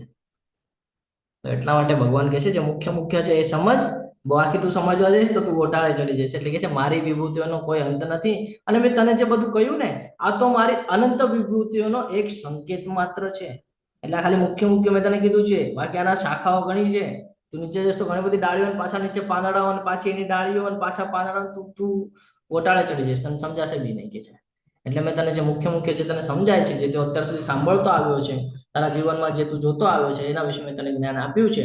એમ અહીંયા સમજાય છે કે આ બધું વિભૂતિઓનો એક સંકેત માત્ર છે. અમે તને ખાલી એક અંદાજો આપી દીધો કે ભાઈ ડોક્ટર બનવું છે તો તારે નીટની એક્ઝામ આપવી પડશે, 12th થયા પછી નીટની એક્ઝામ આપીને પછી તો આ રીતે ડોક્ટરના એમાં જઈ શકે છે. તો એવી રીતે આ ભગવાન આપણને કહે છે કે જો તારે ભક્તિમાં આવવું હોય, જો તને મને સમજવું હોય તો તું આને સમજી જઈશ તો તને ભૌતિક જગત સમજાઈ જશે ને તને હું સમજાઈ જઈશ. એટલા માટે મુખ્ય જ્ઞાન આપે છે. તું જાણી લે કે સમગ્ર ઐશ્વર્ય, સૌંદર્ય તથા તેજસ્વી સર્જનો મારા તેજના એક સ્ફુલ્લિંગ માત્રમાંથી ઉદ્ભવે છે. આપણે સ્ટાર્ટિંગમાં ચર્ચા કરતા હતા સ્ફુલ્લિંગ માત્ર, કે બારી હોય, બંધ ઓરડો હોય, એકદમ અંધારું હોય ને એમાં એક નાનું કાણું હોય, એમાંથી ઓલું સૂર્યકિરણ આવે ને તો એ જે એકદમ નાનું દેખાય ને આપણને વાળ જેવું એકદમ, તો કે છે એ સ્ફુલ્લિંગ માત્રથી આ બધું આટલું મોટું ઉદ્ભવે છે. વિચાર કરજે કે આજે ઐશ્વર્ય દેખાય છે, આપણે કોઈ પર્વત પર જોઈએ, બાપ રે કેટલો મોટો પર્વત છે, અહીંયા તો બરફ પડે છે. કોઈ નદી જો, બાપ રે કેવી નદી છે.